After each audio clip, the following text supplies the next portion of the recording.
자, 5월의 뉴스룸. 저희 네 번째 뉴스룸. 근데 저희가 4월 달이 과학의 달이었는데 한 마리 언급도 없이 지나가 버렸습니다. 근데 이 얘기도 어떻게 생각하게 됐냐면 5월이 가정의 달이라고 제가 말했더니 아 맞다 4월은 과학의 달이었는데 이렇게 네. 해서 생각이 났다. 맞습니다. 예. 그러게요. 가화만사성이라고 과학도 가정이 잘 돼야. 그런 식으로 연결하는 거예요. 네네네 그렇습니다. 5월이 가정의 달이니까 5월이 잘 돼야 4월도 잘 되고 네. 소급해서. 아, 네, 그렇군요. 예, 참 정말 의미 없는 말이네요. 아 결과가 좋아야 다 좋은 거죠. 예, 정말 의미 없는 얘기다. 결과는 뭐죠? 뭐 무슨 진짜 아무 말. 정말 아무 말이나 하네요. 네. 자, 오늘 뉴스룸은 조금 특별한 구성이죠. 일단은 초대 손님이 계십니다. 예, 카이스트 생명과학과의 김대수 교수님 나오셨습니다. 와. 안녕하세요. 네, 카이스트 김대수 교수입니다. 반갑습니다. 네. 반갑습니다. 교수님은 몇 년 전에 저희 벙커에서 했던 그 과학 같은 소리 안에 나오셔서 사랑의 과학 얘기를 해주셨고 네. 그때가 거의 첫 대중 강의였다고. 네, 그게 저희 첫 번째 그 대중 강연이었고요. 네. 아, 근데 정말 재밌었던 거는 그때 대중 강연인 거를 몰랐어요. 너무 정보를 안 드려서. 네. 근데 막 얘기를 너무 재밌게 하다 보니까 여기 원종호 선생님께서 사실 좀 이게 지금 몇만 명이 듣는 그런 네. 팟캐스트라고 그 중간에 알려주셔가지고 네. 지금도 들어보면 그때부터 이게 확 바뀝니다. 아, 수위라든지 아 그렇군요. 예.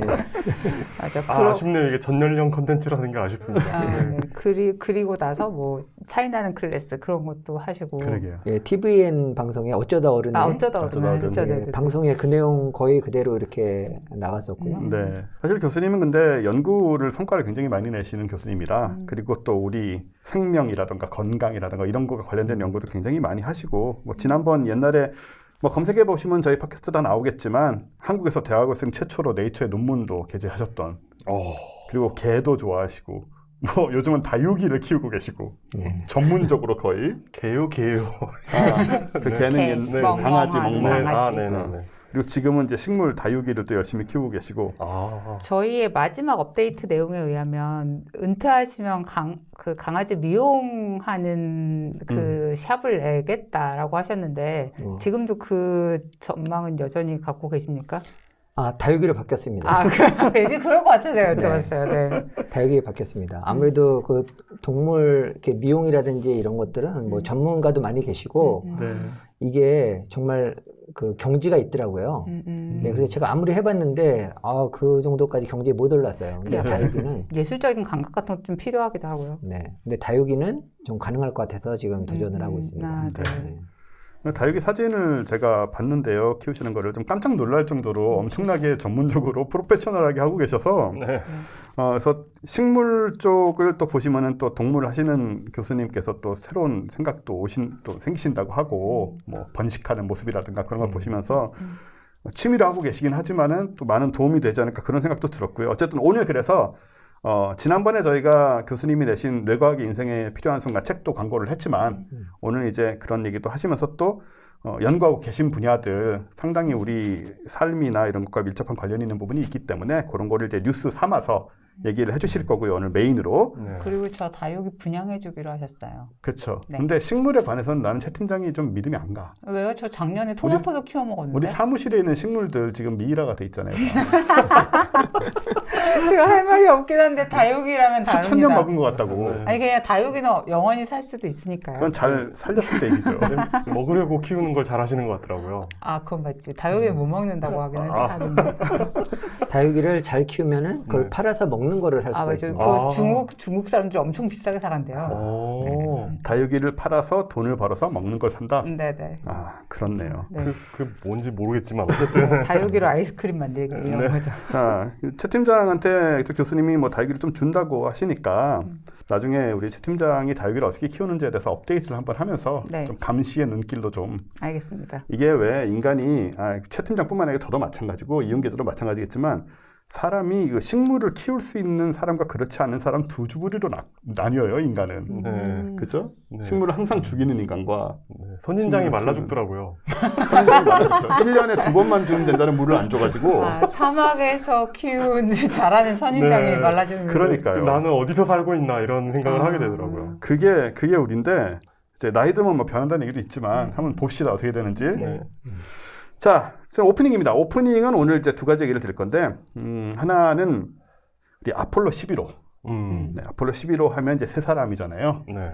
그 중에서 아무래도 좀 덜 조명을 받았다고 생각이 되던 마이클 콜린스. 그렇죠? 나머지 두 사람은 달에 내렸었고.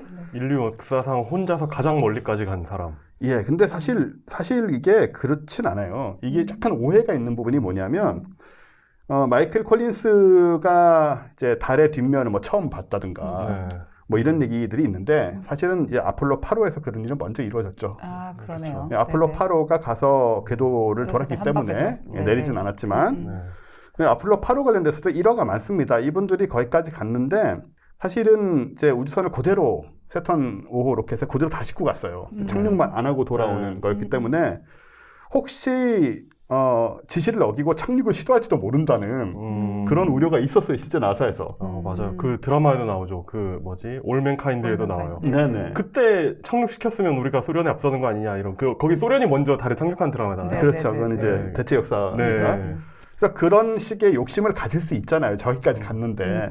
그래서 이제 연료도 좀 덜 실어놓고 아, 진짜 착륙선에 그랬다는 얘기도 있는데 여하튼 사실 달의 뒷면에 가서 지구인이 한 번도 본 적이 없는 달의 뒷면을 가장 먼저 본 것은 아폴로 8호의 승무원들이었고 근데 혼자 가서 본 건 이분이 처음이잖아요. 그렇죠. 혼자 가서 본 건 이분이 처음이죠. 네.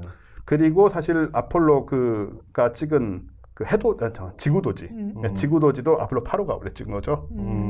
그래서 이제 그런 건 아니지만 어쨌든 이분은 혼자 계셨습니다. 거기서 혼자 계시면서 가끔 들어봤던 이 얘기를 남겼죠. 나는 진정 혼자다. 완전히 고립됐다. 인류의 숫자를 센다면 30억 명 당시에는 30억 명과 지금 70억이 넘는다고 하는데 네. 30억 명과 달 저편에 둘 암스트롱하고 저 버즈 올드린을 말하겠죠. 그리고 이쪽에 10만 아는 한 사람을 더해야 한다. 라는 굉장히 멋있는 말을 그러네요. 미리 준비하신 게 아닌가 싶은 네. 그런 말을 남겼는데 이분을 이제 얼굴을 보면 좀 나서지 않게 생기셨어요, 진짜로. 네, 닐 암스트롱하고 버즈 올드린 얘기가 많잖아요. 네, 원래 그렇죠. 버즈 올드린이 내리기로 한 거를 닐 암스트롱이 선장이 먼저 내려야 한다고 막판에 바꿔치기 했다는 얘기가 있고 그것 때문에 올드린은 아직 살아계시니까 두 분은 돌아가셨지만 올드린이 이제 끝까지 지금까지도 분노하고 있다는 얘기도 있고 네. 아, 불같은 분이에요. 그 네. 나이가 많으셨지만 그런 분인데 어쨌든 이 마이클 콜린스가 지난 4월 28일에 이제 90세로 별세를 하신 거죠. 그래서 네. 올해 이제 긴 세월을 사셨지만 어쨌든 별세를 하셨고요. 그래서 이분이 이제 아폴로 11호에 탄 분들 중에 두 번째로 별세를 하시면서 지금 이제 버즈 올드린이 살아 계신 그런 상태가 됐고요. 그래서 이런 상황이 이제 미국에서는 굉장히 좀 큰 일이라서 그 바이든 대통령이 추모 성명도 냈고 목표를 위해 협력하는 것이 중요하다고 알린 동등한 파트너였다. 이런 얘기를 그 얘기는 이제 달에 비록 내리진 않았지만 얼마나 중요한 역할을 했느냐 또 이런 걸 또 강조를 해주신 거고 네. 예 그리고 지구가 깨지기 쉬운 행성이라는 사실을 일깨웠고 소중히 여겨달라고 요청했다. 뭐 이런 얘기를 전하셨더라고요. 그래서 이렇게 또 이제 한 시대가 끝나가고 예, 우리는 다시 새로운 유인 달 탐사를 준비하고 있고 뭐 아르테미스 계획 같은 것도 그렇고요. 그러게요. 예, 네. 그런 상황입니다. 그래서 어쨌든 예, 뭐 어떤 분들한테는 좀 뭔가 그랬잖아요. 솔직히 까놓고 얘기해서 어떤 분들한테는 참 안 됐다 이런 얘기도 많이 들었잖아요. 그 두 사람은 달에 내렸는데 이분만 달에 못 내리고 거기까지 가서 돌고 있었다 이런 얘기를 했는데 본인은 뭐 별로 그런 게 없었던 것 같아요.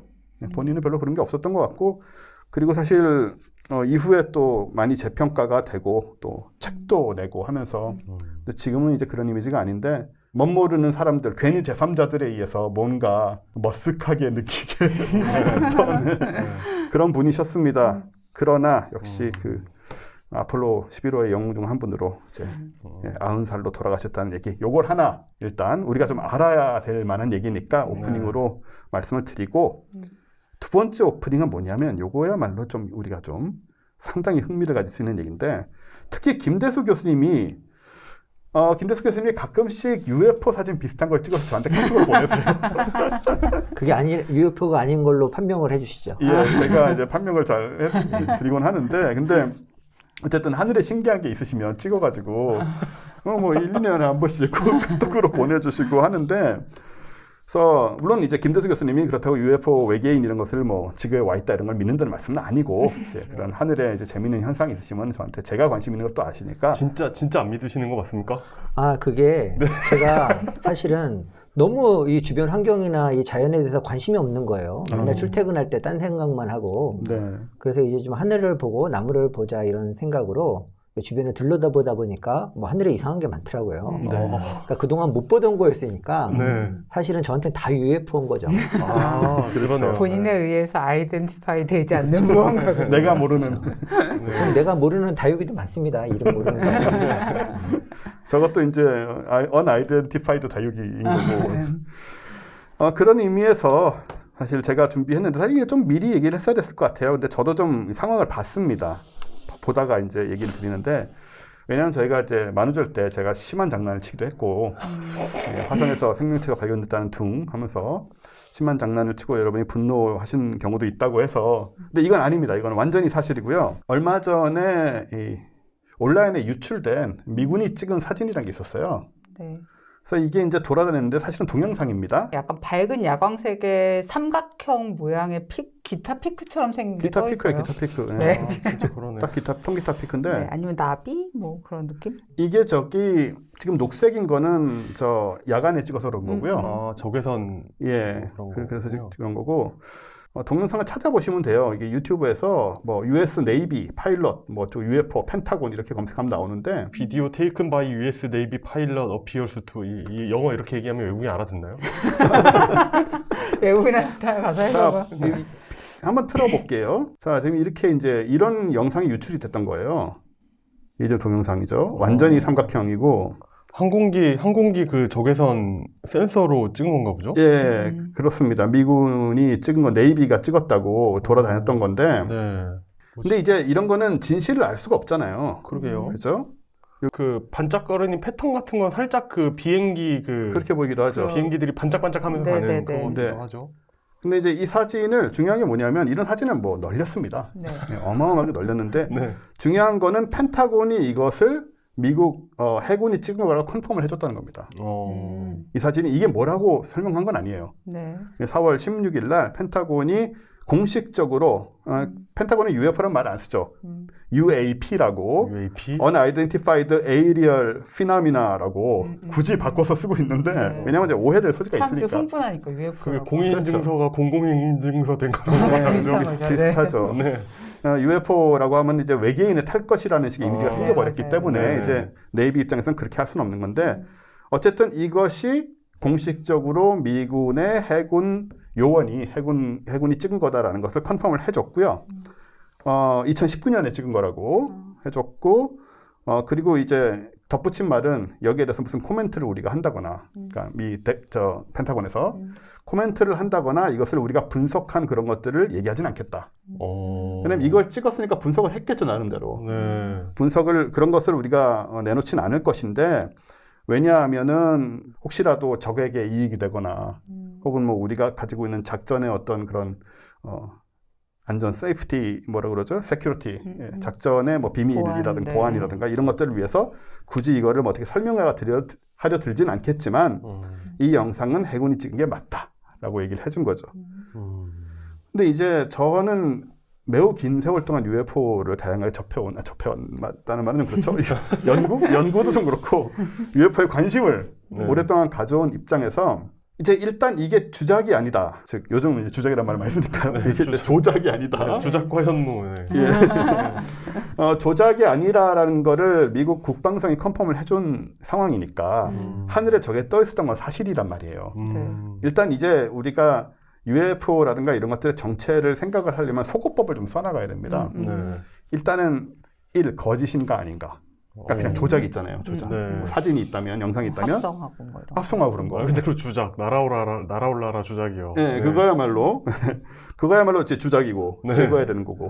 그 다음에는 뭔가 자연현상에 대한 착각이 아닌가. 뭐 금성, 아주 흔하게 있는 금성이라든가 아니면 유성이라든가 기타 등등. 세 번째는 인간이 만든 비행기라든가 기구라든가 흔한 이제 그 비행체 그런 오해한 게 아닌가. 이런 식으로. 그 다음에 이제 빛의 반사. 뭐 이런 식으로 따지고 들어갑니다. 네. 다 소거를 하고 남는 것들이 있어요.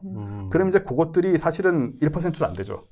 1%도 안 되지만 그때쯤 가면 우리가 진지하게 좀 생각을 해봐야 될 필요성이 생기는 것인데 지금 이 사진이 바로 그런 케이스인 거죠. 아, 이 진짜요? 영상이.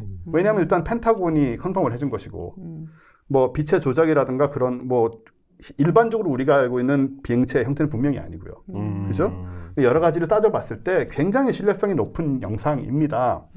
그리고 소위 뭐 미국이나 뭐 다른 나라에서 테스트를 하고 있는 항공기인가라고 생각할 수 있고 그럴 가능성이 있습니다, 분명히. 네. 있는데 이제 전익기의 개념인 거죠. 그러면 이제 몸체 전체가 날개인 B2 복합기. 예, B2라든가 옛날에 뭐 F-117이라든가 이런 식의 네. 전익기 개념인데 지금 이 사진만을 보면 전익기라고 보기에도 너무나 이제 정삼각형 형태를 취하고 있긴 해요. 그래서 이제 과연 이것이 그런 테스트용 기체인가 아니면 뭐 우리가 알지 못하고 또 네이비도 미국 해군도 알지 못하는 그 무엇인가라는 이제 궁금증이 남아 있고 물론 그렇다고 해서 이걸 우리가 컨펌을 펜타곤이 했다고 해서 이게 이제 UFO 그러니까 외계인들이 타고 온 우주선이다 이런 뜻은 아닙니다. 그렇습니다. 당연히 아니지만 지금까지 나온 것들 중에 그리고 지금까지 펜타곤이 뭔가 컨펌을 해준 것들 전에도 있었잖아요. 몇 년 전에도 그런 것들 중에 상당히 흥미로운 것은 사실이고 그리고 이런 트라이앵글 형태의 혹은 뭐 이게 좀 밑에서 본 것이라면 뭐 피라미드 형태일 수도 있겠지만 어쨌든 이런 삼각형 형태의 UFO 사진이나 이런 목격담이 종종 있어 왔기 때문에 세계 곳곳에 뭐 중국에서도 있었고 이집트에도 있었고 뭐 유럽 미국에서도 있었고 꽤 그럴싸한 사진을 찍어온 경우도 있었고 또 뭐 라스베가스라든가 이런 데서도 있었고 그래서 이제 좀 그런 연관성이 있는 것이 아닌가라는 정도의 생각을 할 수 있게 만드는 흥미로운 상황이다 이렇게 얘기할 수 있어요. 그러네요. 예. 그러니까 무슨 건강 보조식품 그 식약처 인증 뭐 이러잖아요. 그러니까 네. 그 인증했다는 게 그냥 도구는 아니다 이런 걸 인증한 건데 마치 그렇죠. 이게 만병통치약인 걸 인증한 것처럼 이렇게 착각하는 경우가 있잖아요. 많이들 그걸 써먹죠. 그러니까 그렇게. 이것도 그냥 미국 해군에서 우리가 찍었다라는 그렇죠. 걸 그거예요. 인정한 거지. 네. 이게 외계인입니다. 이걸 인정한 게 아니기 그건 때문에. 아닙니다. 네. 예. 다만 이 형태나 이런 것을 봤을 때 매우 특이하긴 하다. 저는 어떤 쪽에 걸고 싶냐면 약간 감마선에 노출된 반딧불. 아 헐크. 네. 반딧불계 헐크. 약간 네. 화가 나는 반딧불 이런 느낌. 너무 삼각형으로 커지게 된 거죠. 그게 오히려 외계인 경우보다 더 신기하고 더 재미있는 얘기일 것 같아요. 동물을 연구하시는 교수님께서는 반딧불이 도에 넘친 감마선을 맞게 되면 이렇게 될 수도 있다고 생각하시나요? 저도 미국 국방성과 같은 논평을 내도록 하겠습니다. 저희 전략상 말씀드릴 수가 없습니다. 네.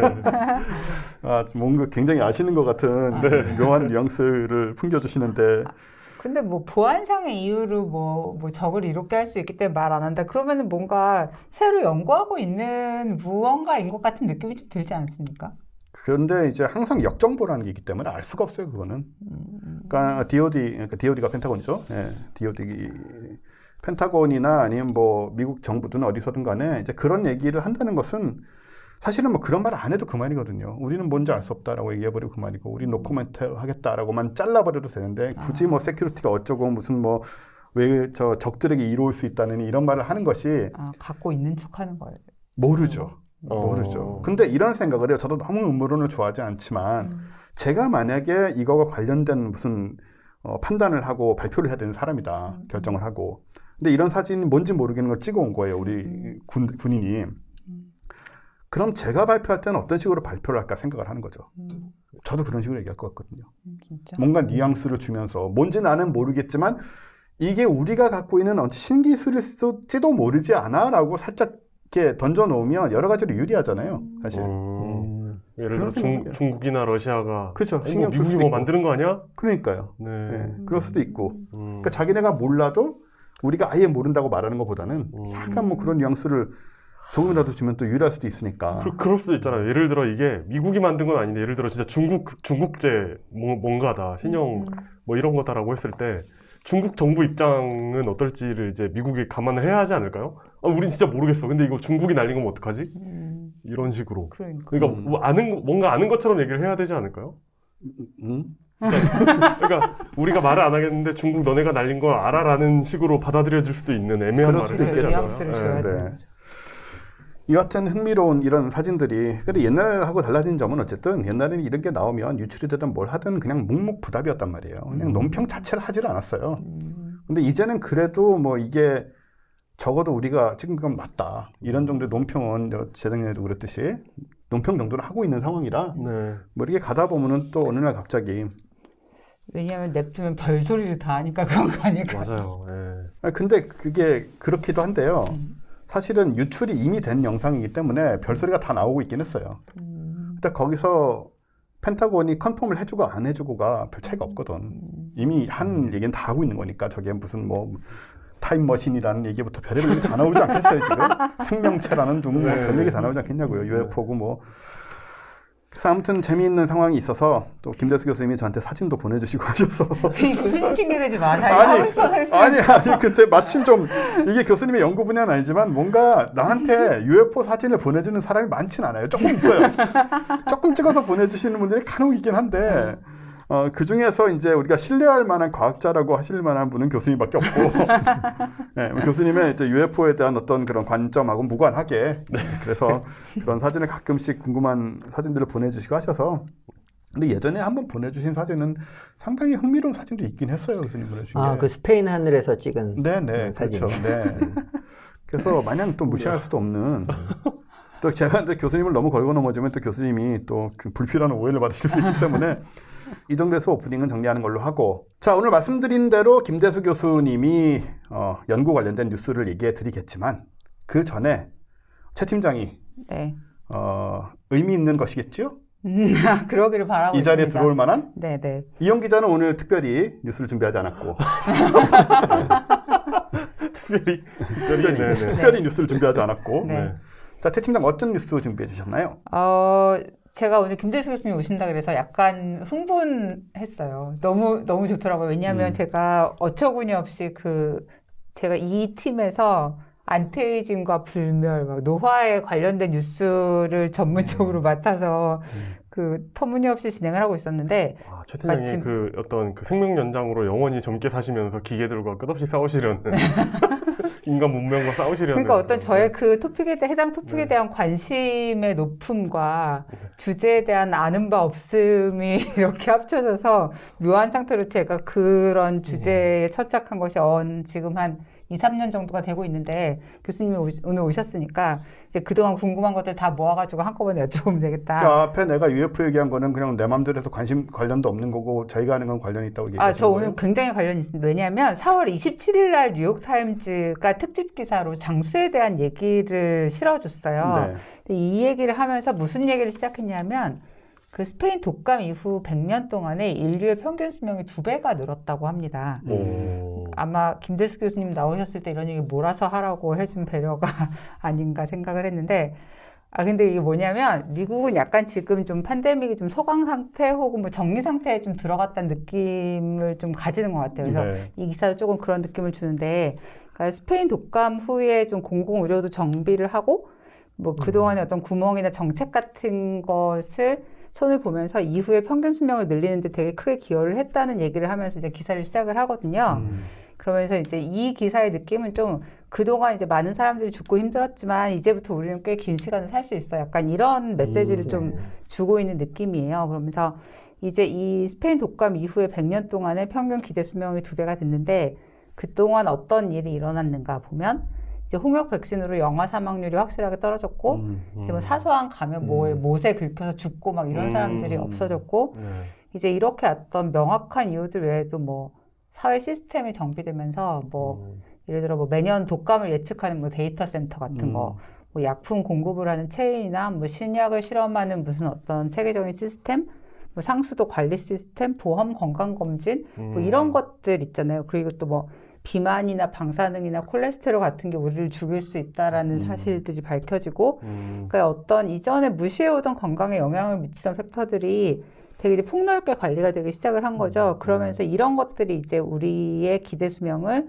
그동안에 2배 가까이 늘리는 데 결정적인 영향을 끼쳤다. 그 옛날 드라마에 자주 나오는 그 평균 수명 깎아먹는 분들 계시잖아요. 그러니까 아우 병원 가셔야죠. 그러면 아니야 내 몸은 내가 알아. 이러면서 그렇죠. 끝까지 버티는 평균 수명 낮추는 분들. 네, 맞습니다. 네. 근데- 그런 분들이 이제 드라마에 많이 안 나오시는 거 보니까. 그렇죠. 네네. 그러니까 뭐 예를 들어서 뭐 내가 먹고 싶은 걸 먹어야 오래 산다 이러면서 막 단 거 퍼먹고 막 약간 이런 분들. 그런 분들이 없어지는 게 이제 기대 수명을 늘리는 데 영향을 끼쳤고요. 그러니까 사실 그러니까 이런 코비드 같은 일이 있기 전에는 우리 잘 몰랐지만 사회에 이제 되게 많이 좀 이렇게 방패라고 말해야 되나? 그러니까 좀 튼튼한 방패들에 의해서 보호받고 있었는데, 그러니까 이런 코비드-19 같은 일이 일어나면 우리가 이제 사용하던 방패의 구멍, 우리는 이런 위협에는 되게 취약하구나. 그런 걸 좀 깨닫게 되죠. 그래서 이런 시즌이 이제 지나고 나면 이제 우리를 보호하는 새로운 방패들을 좀 고민할 수 있는 기회가 되기도 하고, 뭐 어떤 새로운 방패 자체를 좀 발명하게 되기도 하죠. 예를 들면 뭐 이번에 발명한 뭐 RNA 백신 같은 거, 이제 이런 게 그런 경우가 될 것 같은데, 일단은 김대식 박사님 나오신 김에 이번에 그 뉴욕타임즈 기사에 어떤 얘기가 있었냐 하면, 그러니까 우리가 그러니까 건강하게 수명을 2배로 만들 수 있는 기술이나 환경 요소들을 쭉 모아가지고 소개를 하는 기사가 나왔어요. 그래서 다행히 교수님 오신 김에 중간중간 모르는 얘기도 제가 많았지만 그냥 가져와 봤습니다. 평소라면 제가 엄두를 못 냈겠지요.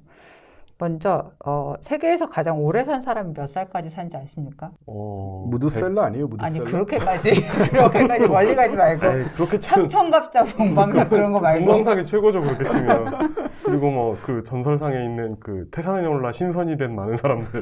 네, 그런 아직도 살아계실걸요 그분들.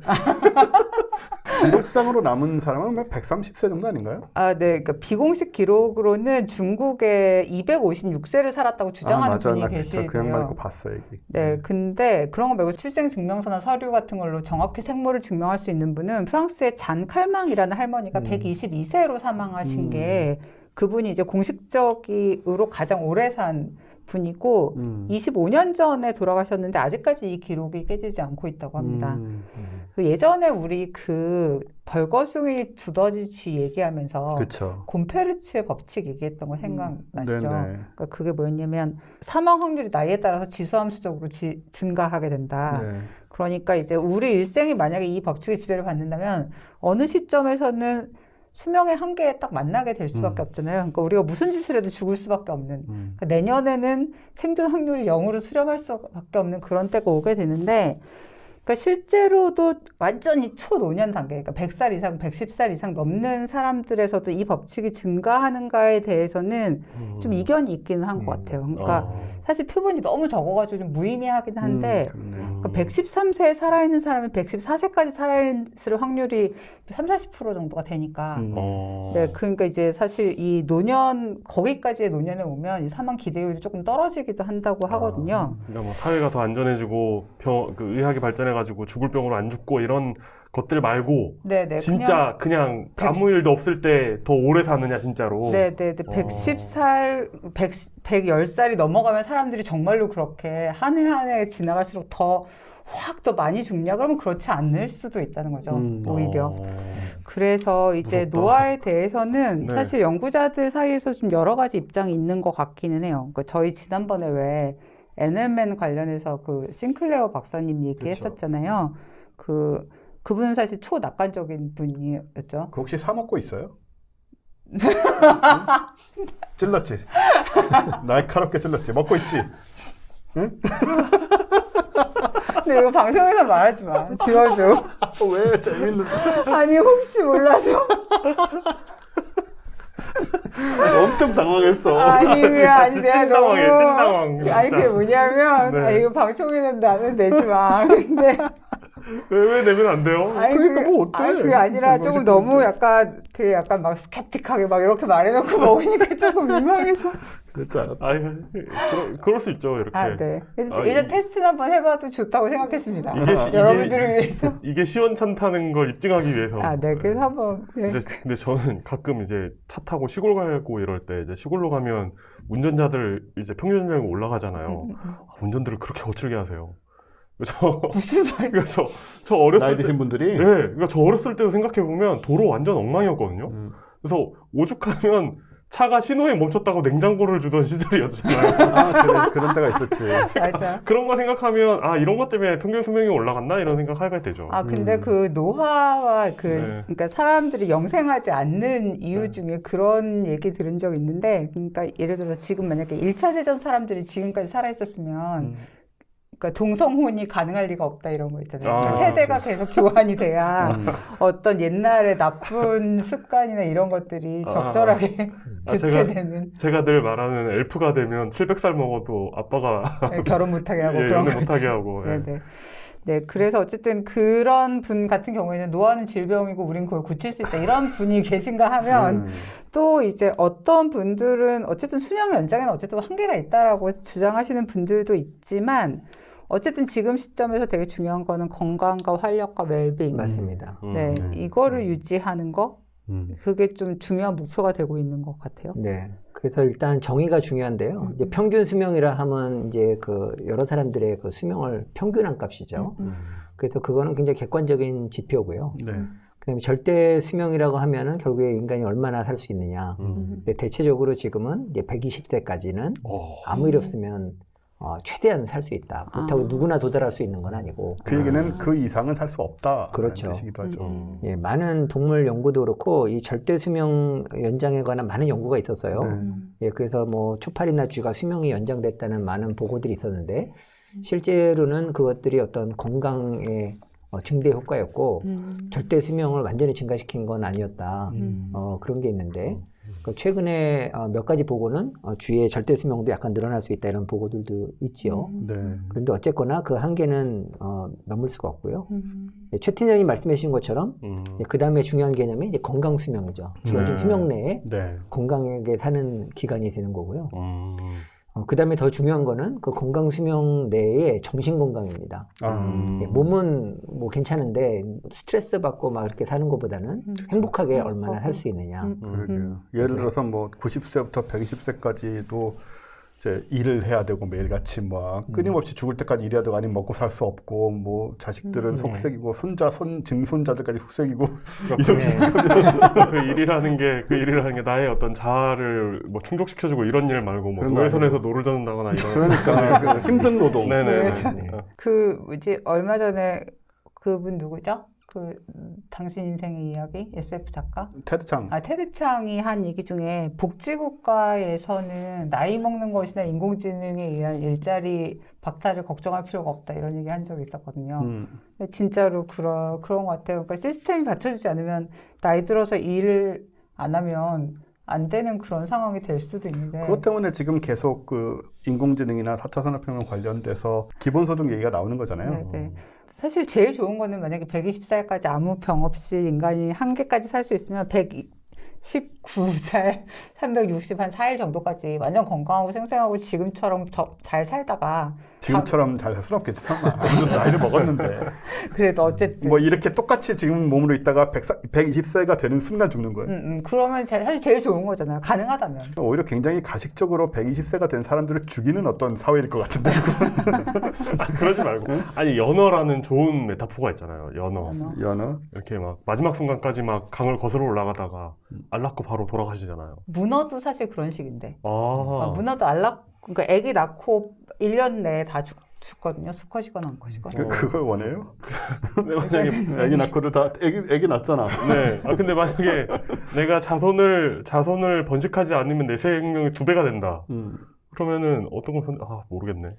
애가 있는 사람이 그렇게 말하면 나중에 애들이 듣고 섭섭해요. 그러니까 딜레마잖아요, 딜레마. 근데 실제로 동물에서는 네. 그렇게 자손을 많이 낳는 생물들이 좀 짧게 살고요. 자손을 좀 적게 낳고 그거를 이제 케어해야 되는 동물들이 좀 오래 살죠.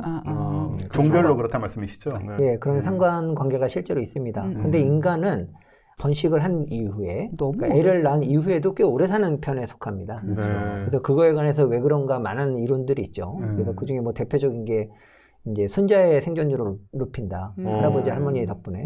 그렇죠. 통계적으로 그런 거 나와 있는 것도 있고. 그래서 앞으로 만약에 수명이 이렇게 증가된다 그러면 아까 왜 다른 일들을 대신 4차 산업혁명에서 인공지능이 대신 해주잖아요. 그럼 인간의 가치는 뭔가 오래 사는 예, 그런 것들도 우리 같이 고민을 해봐야 되겠죠. 그러게요. 근데 새들이 보면 오래 사는 경우가 많은데요. 거위도 50년 살고 맞습니다. 뭐 앵무새는 80년까지도 사는데 진짜요? 그게 큰 뭐 코끼리 같은 큰 동물은 또 우리가 직관적으로 또 그럴 수 있다는 생각이 들지만 근데 새들이 그렇게 오래 살면서 나이 들어서까지 계속 번식을 하나요? 아니면 중단이 일찍 되고 계속 오래 그러니까 꽤 사는 오래까지 알을 낳죠. 거예요? 아, 네. 예, 그게 동물마다 차이는 있는데 그게 참 비스텔입니다. 새가 특별히 오래 삽니다. 그죠. 여러 가지 기초 대사량이라든지 크기라든지 이런 거를 비교해 봤을 때 그래서 지상 동물과 뭔가 다른 원리를 따르는 것이 아닌가 해서 그거를 연구하는 연구자들도 있습니다. 공룡이라 그런가? 맞아. 공룡이라? 금강 인꼬 이런 거 엄청 오래 산다고. 엄청 오래 80년씩 살고 막 그래요. 그리고 닭들은 계속 알을 낳잖아. 닭은 안 잡아먹으면 30년 산대요. 닭도. 그러니까. 응. 그리고 알을 그동안에 계속 낳잖아요. 그러니까 말이에요. 죽기 전까지. 그좀 달라요, 아, 우리랑. 신기하네요. 알 계속 낳는 거는 그 품종 개량을 해가지고 아니 우리 엄마 집 옆집 아줌마가 매일매일 닭이 알을 낳아가지고 매일 엄마 집에 계란을 주더라고요. 네, 그런 품종이 아. 예, 그런 품종이 있습니다. 계속 무종란을 낳는 하루에도 이렇게. 네. 제 무정란이니까. 네, 그렇군요. 아무튼 좀 네. 새 세계는 좀 우리랑 좀 다른 것 같긴 해요. 그렇군요. 네.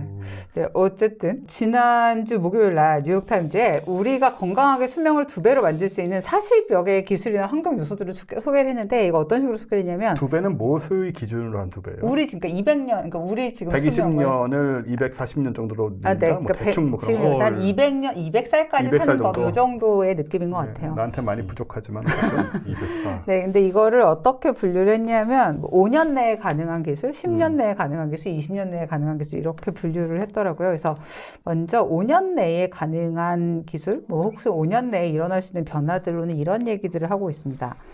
알파케토클루티레이트라는 그 보디빌더들이 벌크업할 때 먹는 건강 기능식품이 있대요. 단백질 계통인가요? 뭔가요? 네, 그런 종류의 뭔 것 같은데 이 화합물이 쥐를 대상으로 한 실험에서 그 건강 수명을 연장하는 효과가 있었고 현재 인간의 노화 지표에 미치는 영향을 테스트하는 중이라고 하는데 이걸 5년 내에 아마 이 임상을 끝내고 실용화할 수 있지 않을까라는 기대가 있다고. 교수님이 좀 눈빛이 좀 웃음이 있으신데 이 이거는- 현실은 어떻습니까?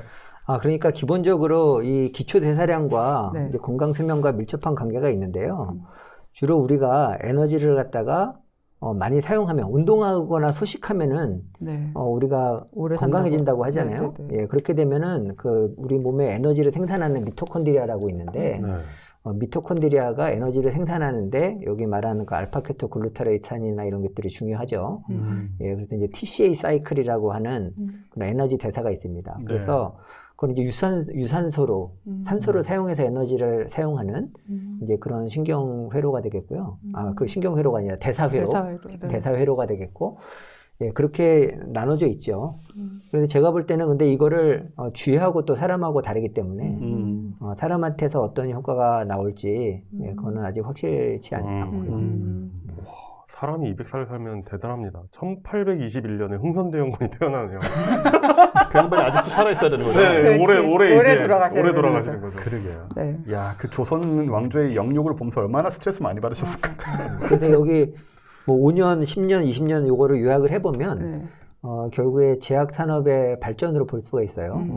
예, 지금까지 우리 약물들 하면은 주로 그 화합물이잖아요. 네. 네, 화합물인데 이제 앞으로는 이 약물이 어떻게 발전하냐면 이번에 코비드 그 메신저 RNA 같이 네. 그 유전자 약물들이 그 다음에 주목을 받게 됩니다. 네. 그리고 그 다음 세대로는 세포 약물. 네, 네, 예, 네. 그 다음에는 이제 장기 약물. 그러니까 장기는 약물이라기보다는 이제 장기를 바꿔치기 하는 거죠. 심장이 약해지면 심장을 바꾸고, 네. 예, 간이 나쁘면 간을 바꾸고. 그 본인 세포를 통해서 배양을 해가지고 뭐 도로 넣는다든가 이런 그렇죠. 식이겠죠. 네. 예. 전문가인 교수님께서 이렇게 정리해 주셨으니까 이제 끝낼까요? 그 몇 개 약간 구체적으로 얘기해. 그리고 또 하나, 그러면 이제 이런 약을 먹으면 만약에 쥐에서 일어나는 것과 똑같은 효과가 사람한테 있다면 운동을 안 해도 운동을 하는 것 같은 그런 효과가 있는 건가요? 예, 그런 효과가 나타날 수도 있죠. 아싸. 실제로 소식이 실제로 그렇고요. 아, 예, 그래서 아까 말한 그 미토콘드리아 대사를 잘 조절하는 약물들이 그런 걸 목표로 합니다. 예, 운동했을 때 나오는. 왜냐하면 나이가 들고 그러면 관절이나 이런 것 때문에 운동을 못 하게 되잖아요. 맞아요, 맞아요. 그래서 그 운동 효과를 대체할 수 있는 그런 약물들이라고 쉽게 설명드릴 수가 있겠습니다. 저야말로 정말 그런 게요. 제가 관절 지금 디스크 뭐 무릎 다 해가지고 그다가 무슨 석회 무슨 염 어쩌고 해가지고 제가 운동을 거의 할 수가 없어요 지금요. 네. 저 같은 사람은 만약에 이런 약물이 나오면은 운동 효과를 좀 거둘 수 있다. 운동을 못해도 뭐 이런. 그렇죠. 그 네. 운동 효과라는 게 결국에 관절을 써야 되니까 관절에 있는 세포가 거기 있는 미토콘드리아가 에너지를 많이 생산을 해서 실제로 관절이 기능할 수 있는 그런 많은 그런 부속품들을 만들어내는 거거든요. 네.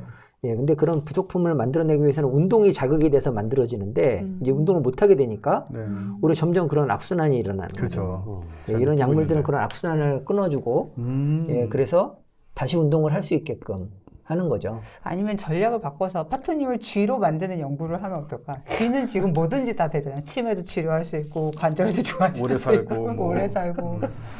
그래서 최 팀장님의 이런 정보를 활용해서 실제로 이 우리 원종호 선생님을 건강하게 만드는 그런 프로젝트를 해봤으면 좋겠습니다. 오, 그거 유튜브에서 돈 벌자 우리. 내 몸도 건강해지고 회사 돈도 벌고. 네, 지식을 건강으로. 아 그런가요? 그러면 이렇게 약간 임상을 안 거친 약물을 막 파토님한테 먹이는 건가요? 그건 아니죠. 그건 아니고 뭘 해야 될까요? 과학적으로 불법이야, 검증된 모델을 활용을 해서 네네. 해야 되겠죠. 근데 제가 교수님한테 그 뭐 임상 실험에 써달라 이런 말도 자꾸 하고 있는데 이럴 게 없어요 별로 그다지. 네, 그리고 두 번째 얘기하고 있는 거는 세마글루타이드라는 비만 치료제가 곧 승인을 앞두고 있다고 하는데 아하. 이게 지금 현재 상당히 효과가 좋다고 알려진 약물의 2배 정도로 효과적이고 지금 효과가 좋다고 말하는 거는 주사제, 일종의 주사제 같은 건데 지금 이거는 약물로 복용이 가능하다고. 일단 비만은 기대 수명을 10년 이상 단축시킬 수 있는 건강 수명의 마이너스 요인이 되기 때문에 이것도 좀 굉장히 기대를 받고 있는 그런 약물이라고 합니다. 혹시 이게 원리가 뭔지 아세요? 이게 이제 GLP-1이라고 이렇게 혈당량을 조절하는 그런 단백질이 있는데요. 당뇨약에서 처음에 네, 거기 작용을 해서 혈당을 낮추니까요. 네.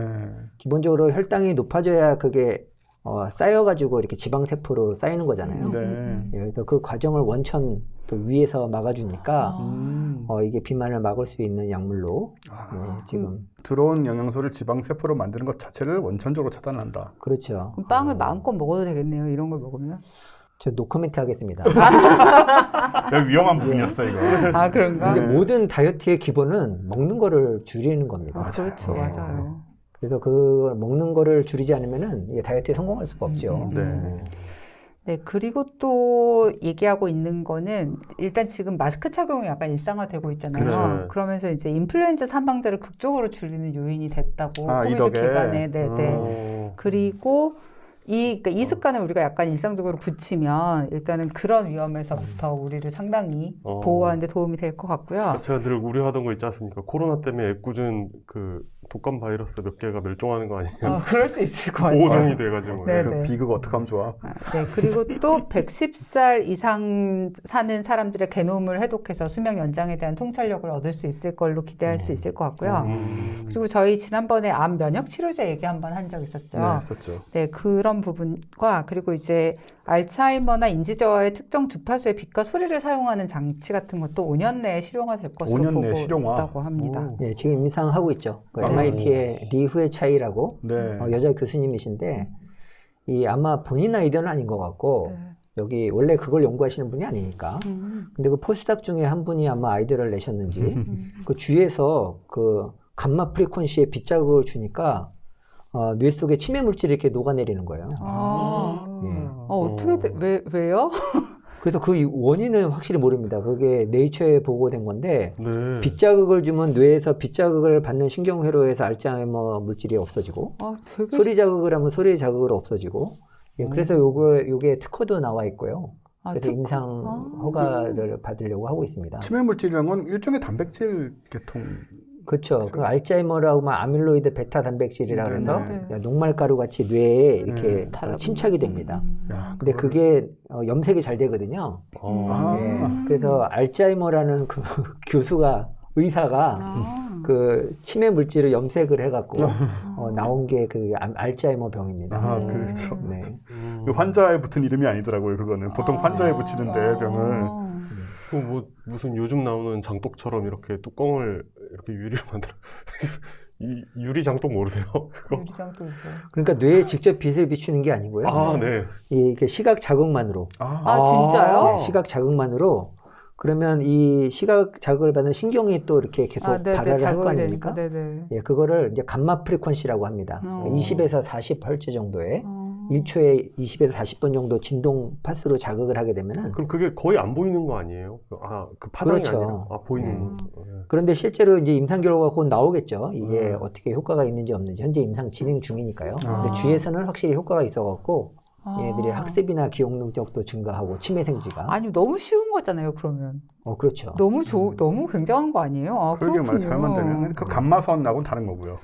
근데 거꾸로 생각을 해보면 이런 자극이 치매 환자들한테 굉장히 좋다는 거는 많이 알려져 있습니다. 감각 자극이. 이분들이 혼자 이렇게 분리돼 있으면 굉장히 급속도로 나빠지고요. 여러 가지 사회적인 네네. 자극을 받는 게 효과가 있다는 거니까 의미가 있고요. 이렇게 팟캐스트 이렇게 모여서 자주 얘기하고 하는 게 되게 좋을 거라고 생각합니다. 네. 조명도 지금 아마 한 40Hz 정도 되지 않을까요? 그러게요. 그러면 치매 예방 모니터 이런 거 나올 수 있겠네요. 그렇겠다. 이렇게 깜빡거려주는. 그렇죠. 근데- 모든 조명이나 그 네, 화이트 네. 노이즈나 이런 거를 40Hz로 적당히. 세팅을 하게 되면 그 만들어 팔까? 근데 이러다가 이제 우리가 사기꾼 되고 이게 자칫 심지어 여기서 우리가 엉터리로 대충 만들면서 카이스트 김대수 교수 연구 결과라는 식으로 막 김대수 교수님이 입증한 이런 거. 감마 진동수 옥장판 뭐 좋다. 좋다. 좋네. 야, 잘 때 그러니까 자는 동안에 계속 치료되니까. 게르마늄 팔찌. 그러니까. 거기에 이제 LED 같은 거 붙여가지고 이렇게 약간 깜빡거리게. 좋네요. 네, 그리고 계속해 주시죠. 네, 그리고 이제 코비드로 인해서 꽤 핫해진 mRNA 기술을 활용해서 흑색 쪽 대장암, 전립선암 이제 이런 쪽의 암 치료에 활용할 것으로 기대할 수 있다고 하고요. 그리고 아동 폐렴 사망 감소와 산모와 신생아 사망률 감소. 이제 이것도 역시 5년 이내에 주요 목표로 삼고 있다고 합니다. 그래서 메신저 RNA는 굉장히 뭐 주목할 만한 게요. 이게 결국에는 유전자 치료 중에 하나거든요. 네. 그러니까 결국에는 DNA에서 메신저 RNA가 돼서 단백질을 만들어내는데 지금 연구를 해보니까 이 여러 가지 질병이라든지 노화에 관련된 유전자가 밝혀지고 있잖아요. 근데 옛날 같으면 그 유전자를 단백질을 억제하기 위해서 그 화합물을 새로 찾아야 돼요. 네. 그게 뭐 한 10년 걸립니다. 네. 근데 이제는 그 메신저 RNA를 직접 약물로 활용할 수가 있고, 그러니까 그 메신저 RNA가 부족하면은 메신저를 넣고 그 유전자를 발현시키고, 또 어떤 게 안 좋으면은 그 메신저 RNA를 없애는 그런 그 짧은 그런 뉴클리오타이드 같은 걸 넣어서 치료하는 기술이 네. 발전돼 있고요. 근데 이게 당연하잖아요. 메신저 RNA가 밝혀진 지가 꽤 됐는데 왜 이제 와서 이게 약물이 되는가 하면은 메신저 RNA가 약점이 있습니다. 약으로 사용하려면 네. 금방 분해가 됩니다. 몸에 들어가면. 근데 지금 그 메신저 RNA를 이렇게 변화를 줘가지고 잘 분해 안 되게 하는 기술들이 나와 있어요. 네. 그래서 이번에 코비드 백신 같은 경우에도 이렇게 변화를 줘서 잘 분해가 안 되게끔 몸에 넣는 거고요. 그럼에도 불구하고 이게 잘 분해가 되니까 굉장히 안전하죠. 왜냐면은 금방 없어지니까. 그 대신에 이제 2번이나 3번을 맞아야 되는 거죠. 그런 거군요. 그래서 이게 안전하면서도 유전자를 변형시킬 수 있어서 굉장히 지금 많은 임상이 되고 있습니다. 좀 그런 백신들이 막 영하 몇십 도 뭐 여기에 보관해야 된다라고 이야기하는 것도 그게 맞습니다. 그런 이유. 네, 메신저 RNA는 자기네들끼리 서로 공격을 해갖고 분해되는 성질이 있기 때문에요. 네. 차갑게 해야 되는구나. 네, 그러면 이제 5년에서 10년 이내의 수명 상승 요소는 뭐가 있는가? 보면 먼저 사회적인 요소로 제일 먼저 얘기하고 있는 거는 미국에서 판매되는 모든 신차에 음주운전 감지 기술을 적용하는 의료법이 통과될 예정이라고 합니다. 그러면 이걸로만 매년 10,000명의 사망자를 예방할 수 있다고. 그러니까 음주가 감지가 되면은 운전대를 수치 못 잡게 하는 거예요. 운전 자율주행차에서. 그리고 이제 현재 혈액 질환이나 유전적 실명을 치료하기 위한 크리스퍼의 임상 실험이 진행되고 있다고 하고요. 이 시점에는 아마 심장 질환도 포함시킬 가능성이 있다고. 10년 후에는. 그리고 이제 비만 치료의 전략이 좀 더해질 수 있다고 하고요. 식사 충동을 줄이고 신진대사를 促진하기 위해서 뇌 심부 자극을 하는 치료가 비만 관련해서 승인될 가능성이 있다고 합니다. 이것까지 뇌 살짝- 심부를 자극을 한다고 살짝 아예? 무섭기는 한데. 뇌에 전극을 넣어서 이제 식욕을 관장하는 부위를 이제 자극을 하면 거기를 억제할 수 있다는 건데요. 침습적인 방식이잖아요. 그럼 진짜. 그렇죠. 너무 무섭지 않습니까? 저는 수술 안 받을 것 같습니다. 그냥 살찌는 게 나을 것 같은데요. 좀 무섭네요, 좀. 정말 그러니까 어떤 심각한 비만이 있잖아요. 그냥 살 쪄서 그렇죠. 어떻게 정도가 아니라 네. 그런 경우에 쓰려는 게 아닐까요, 뭐 설마? 그런 이유겠죠. 그리고 이제 말하자면 또 얘기하고 있는 것 중에 하나는 그 아까 말씀하셨던 것처럼 그 신장이 손상됐거나 몸이 치명적으로 안 좋아서 운동을 할 수 없는 경우에 아하. 이제 알약으로 운동의 이점을 모방하는 약물 같은 것들이 또 개발되고 있다고 하고 헐. 이런 약물들이 이제 노화의 영향을 늦추는 데도 도움이 될 수 있을 것 같다고 하고 있고요. 어떻게 보면 앞에 지금 5년, 5년 내에 나왔던 것들에 비해서 좀 더 업그레이디드 버전이나 네, 맞아요. 좀 새로운 버전들. 네, 아까 말씀하신 것처럼 그렇습니다. 네네. 그리고 이제 저희 지난번에 한번 얘기했던 왜 그 젊은 피 파는 스타터 암브로시아 그런 얘기 그러게요. 했었잖아요. 근데 지금 그런 방식은 아니겠지만 네. 젊은 혈액의 화학적 성질을 모방한 치료법이 음. 이제 건강한 수명을 연장할 수 있도록 도울 수 있게 되는 시점도 이 정도 시점이라고 합니다. 근데 그런 게 진짜 도움이 됩니까? 젊은 혈액으로 교체하는 게? 근데 제가 그 미국에 네. 이제 록펠러 대학에 방문했을 때 보면은 실제로 거기 보면 노벨 수상자라든지 이런 분들이 다 70세, 80세 넘으시잖아요. 네. 실제로 그 젊은 그 혈장을 이제 수혈받는 그 혈장 정도는 그런 시술을 받는 예가 있었어요. 예, 그래서 그게 뭐 일반화되진 않았지만은 예, 그런 것들이 근데 기본적인 원리는 뭐냐면 면역력이 떨어져 있잖아요. 근데 젊은 그런 피는 면역력이 세포가 많이 활발하게 움직이고 있기 때문에 사실 뭐 감기 예방이라든지 이런 걸로 이렇게 도입되는데 감기가. 처음에는 그렇게 시작했는데 네. 사실 쥐 실험을 해보니까 얘네들이 그 회춘하는 예, 이런 진짜요? 예, 실제로 그 파라바이오시스라고 해서 쥐 두 마리를 몸을 연결하는 실험을 할 수 있어요. 지금 좀 잔인하지만 네. 완전히 붙어서 그렇게 했을 때 늙은 쥐랑 젊은 쥐를 연결시키면 젊은 쥐는 약간 늙고 늙은 쥐는 약간 젊어지는 그런 실험 결과가 있죠. 평형을 이루게 되는군요. 일종의. 무슨 뭐 어디에 뭐 무서운 마녀가 뭐 젊은이들 피를 뭐 어쩌고 딱 그런 뭐. 거잖아요. 그러게요. 실제로 좀 생각보다는 많이 한다고 하더라고요. 헐. 그리고 뭐 장내 미생물도 이렇게 또 영향을 준다 그러고. 네, 그래서 분변 이식 같은 거는 꽤 많이 분변 이식? 네, 그거는 왜냐하면 좋은 미생물은 어디 밖에서 들여오는 수밖에 없는데 네. 가만히 둔다고 생겨나는 게 아니잖아요. 그러니까 분변 이식해서 네, 그런 거는 꽤 흔한 시술인 것 같아요. 아, 그렇구나. 네, 그렇습니다. 놀랍습니다. 역시 네, 영생의 네. 세계란. 그리고 또 이제 사회적으로 목표로 하고 있는 거는 교육 수준이 높아지면 수명이 길어진다는 것은 일반적으로 알려져 있는 사실이어서 2030년까지 유엔은 전 세계 모든 어린이들이 중학교까지 이수하는 것을 목표로 하고 있고요.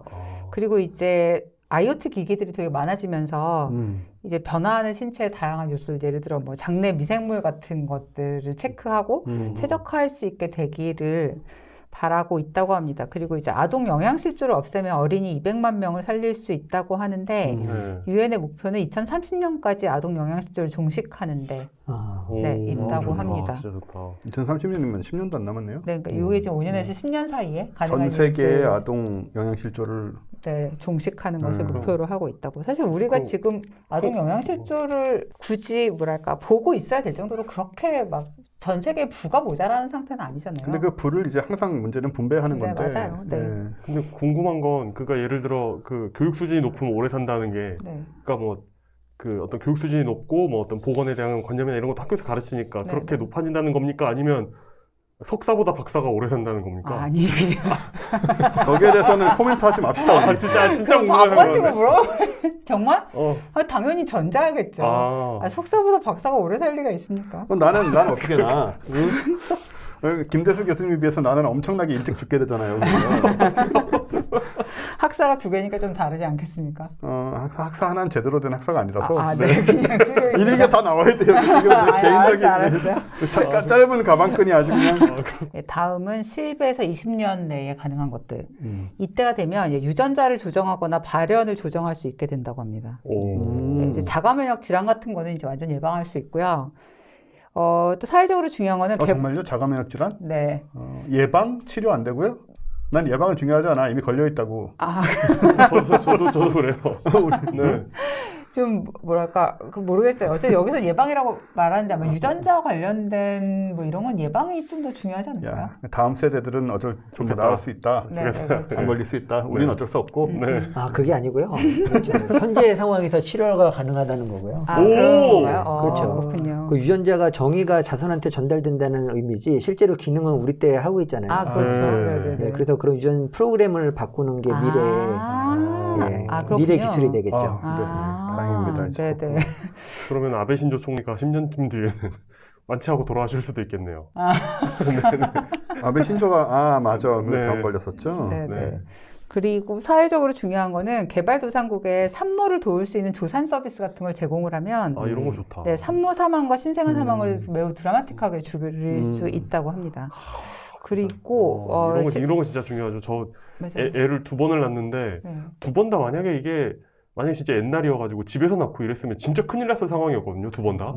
근데 병원에서 하니까 그게 너무 간단하게 그냥 그렇죠. 처치가 되는 거예요. 맞아요. 그래서 이게 진짜 의료 서비스가 중요하다는 걸 느꼈습니다. 맞아요. 아프리카 같은 데서 만약에 비슷한 상황이었으면 음. 그런 게 다 이제 뭐 산모나 아기의 건강에 매우 그러니까요, 예. 위협적인 상황이 되는 우리 거죠. 맨날 영화나 뭐 소설에 나오는 그 비극적인 산모와 아기가 동시에 뭐 죽고 뭐 이런 얘기 너무 많잖아. 그렇죠. 그리고 우리는 지금 실질적으로 결핵이 거의 사라졌다고 느끼고 있지만 2019년 기준으로 전 세계에 140만 명이 결핵으로 사망을 했다고 하더라고요. 그래서 네. 그 2035년까지 결핵 사망자를 95%까지 줄이는 게 그 세계 보건기구의 목표라고 하고요. 네. 그리고 알츠하이머 치료와 말라리아 백신도 지금 한 10에서 20년대까지를 목표로 하고 있다고 합니다. 네.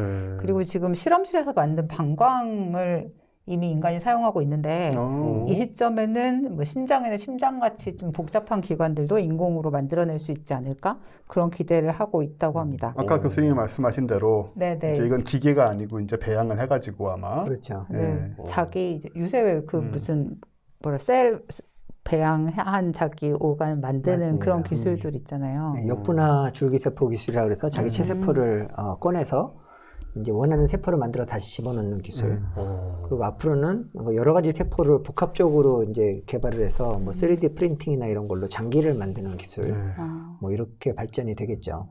그 요새는 인공 관절 수술 같은 거 다 이제 무슨 쇠 같은 걸로 넣잖아요. 근데 이때 되면 그러면 다 이런 연골 이런 거 배양해서 넣고 그럴 수 있나요? 그렇죠. 그래서 관절이나 이런 것들이 아마 가장 먼저 이렇게 시도되는 그런 너무 좋네요. 인공이 아니라 자가 네. 관절 배양, 또 이렇게 특히 머리카락 뭐 이런 경우에 빨리 할 수 있는 네. 그런 것들이 가장 먼저 개발될 것 같습니다. 그 약간 진짜 기술의 타겟이 그러니까 생명의 한계를 늘린다기보다 진짜로 그 삶의 질 쪽에 훨씬 더 맞춰져 있다는 느낌이 좀 드네요. 예, 그렇죠. 그럼 그 굉장히 그냥 별다른 이유는 모르겠지만 굉장히 오래 사시는 분들 계시잖아요. 나 정말 타고나셨다. 그런 분들도 사실 관절 때문에 고생하시는 분들 되게 그러니까 많거든요. 관절은 다들 네. 고생을 하는 편이어가지고 나도 지금 관절 때문에 특히 왼쪽 무릎이 이게 근데 좀 아니 무슨 병 얘기를 하던지 선배 말할 수 있잖아요. 왼쪽 무릎이 특히 심한데 올 겨울에는 지금 한 11월부터 지난달까지 그러니까 며칠 전까지 왼쪽 무릎에 항상 털 달린 보호대를 끼고 있었어요. 실내에서는 실외에서든 아니면은 시려서 무릎이 시려서 좀 견디기가 힘들어요. 그게 통증이 아니고 막 아픈 건 아닌데 시려, 차, 물찬 느낌 있잖아요. 아프겠다. 근데 이게 여름 되고 이렇게 따뜻해지면 없어져요. 그래도. 다행이네요. 근데 이게 참 정말 불쾌한 느낌인데. 다행히 지구가 조금씩 따뜻해지고 있다고 하니까. 그러니까 말이에요. 온난화를 통해서 해결을 하지 마. 이런 말 하면 안 되지. 알겠습니다. 예. 자, 근데 뭐 어차피 이걸 뭐 네. 진지하게 받아들이는 건 없을 테니까. 근데 이게 진짜 많이 불편하긴 하고 운전 같은 거 할 때 이렇게 다리를 접고 운전을 하잖아요. 네. 그럼 이 맨 바지에 무릎이 닿고 있잖아요. 그것 때문에 시려요. 그렇구나. 차라리 다리를 걷으면 좀 나아. 이게 미묘해요 아주. 그래서 굉장히 고생 많이 하고 있었고 점점 심해져서 이렇게 뭐 여기저기 물어봐도 뭐 관절염인데 뭐 어쩌고 뭐 운동하라 이런 얘기만 하고 해서 뭐 운동을 뭘 해야 될지도 모르겠고 잘. 이게 무릎 빨리 좀 가았으면 좋겠어. 딴 걸로 기계는 아니더라도 이렇게 배양 무릎으로. 20년? 아까 뭐 20년 20년 동안 매년 겨울만 좀 조심하면 되겠지? 네, 네. 네. 양털- 여름이 또 길어지고 있으니까 좀만 힘내요. 네, 그리고 그 미국 내 백인들의 기대 수명이 78세인데 비해서 흑인들의 기대 수명이 72세라고 합니다. 그러니까 이런 어떤 그 아프로아메리칸들에 대한 임상 시험을 확대함으로써 기대 수명의 격차를 줄이는 것도 평균 기대 수명을 높이는 데 큰 도움이 그렇네요. 된다고 하고요. 그러니까 어떤 이런 이제까지 우리가 그렇게 배려하지 않았던 여성이라든지 마이너리티에 대한 어떤 의료의 관점 같은 걸 변화시키는 거 이런 것도 좀 되게 중요한 것 같고요. 이제 50년 내에는 그러면 무슨 일이 일어나야 우리 기대 수명이 2배가 되느냐? 일단은 자동화로 인한 자동차 사고가 없어지게 되면 기대 수명 연장에 상당히 도움이 된다고 하고요. 네, 우리나라도 교통사고 사망자가 한 3,000명? 네, 4,000명 그 정도. 그렇죠. 그러고 이제 그 자동화와 전기 자동차는 화석연료로 인한 대기 오염으로 인한 그런 호흡기 것까지. 질환의 위험으로부터 상당히 자유로워질 수 있고 이제 빈곤 감소, 말라리아 퇴치 같은 요소들도 수명을 늘리는 데 결정적인 영향을 미치는 요소가 될 것 같습니다. 이제 뒤로 갈수록 좀 사회적인 과제 같은 것들이 더 많이 나와 있는데 왜냐하면 뭐 실제적으로 지금 우리가 눈에 보이는 그런 이제 과학적으로 얘기할 수 있는 부분이 별로 없기 때문이기도 하고 사실 이런 문제들이 훨씬 더 뭔가 해결하기 어려운 문제들이기 때문이기도 한 것 같아요. 그러니까 이제 이게 희망편인 거죠. 네. 그러니까 사실 이 정도가 이제 뉴욕타임즈가 얘기한 중요한 요소들인데 이제 뭐 의학적 요소도 당연히 있지만 사회적 목표들이 상당히 많이 섞여 있다는 거를 알 수 있고요. 그러니까 요즘에 사실 그 인도의 팬데믹 상황 보면서 마음이 좀 되게 복잡하지 않습니까? 그러니까 우리가 뭔가 되게 훌륭한 백신을 개발해내고 그러는 것만큼 되게 중요한 게 좀 뭐랄까 이 착한 마음씨 같은 게 약간 좀 나이브한 말이긴 한데 그러니까 왜 이렇게 그 코백스 통해가지고 백신 공조하겠다는 나라들이 그 딱 막상 생산하기 시작하니까 막 사재기하고 막 이러면서 인도 상황 저럴 때까지 막 그 재료 안 풀고 막 이런 상황이 있었잖아요. 그래서 그렇죠. 지난주에 언제였던가 그 WHO 사무총장이 열받아가지고 뉴욕타임즈인가 글을 썼는데 그러니까 그 인도에 막 그러니까 그 전주에 백신이 10억 도즈인가가 풀렸는데 그때 사람이 10억 엄청나게 많이 죽은 거예요. 그 주에. 근데 그 저개발 국가에 0.3%밖에 안 풀린 거예요. 그 양 중에. 그러니까 다들 이제 선진국에서 입도선멸 막 하고 이래가지고. 이런 상황, 근데 사실 인도에서 막 변이 바이러스 나타나면 그 인도만의 문제가 아니잖아요. 근데 이제 이런 태도로는 정말 되게 우리 어렵지 않나라는 생각이 좀 되게 많이 들더라고요.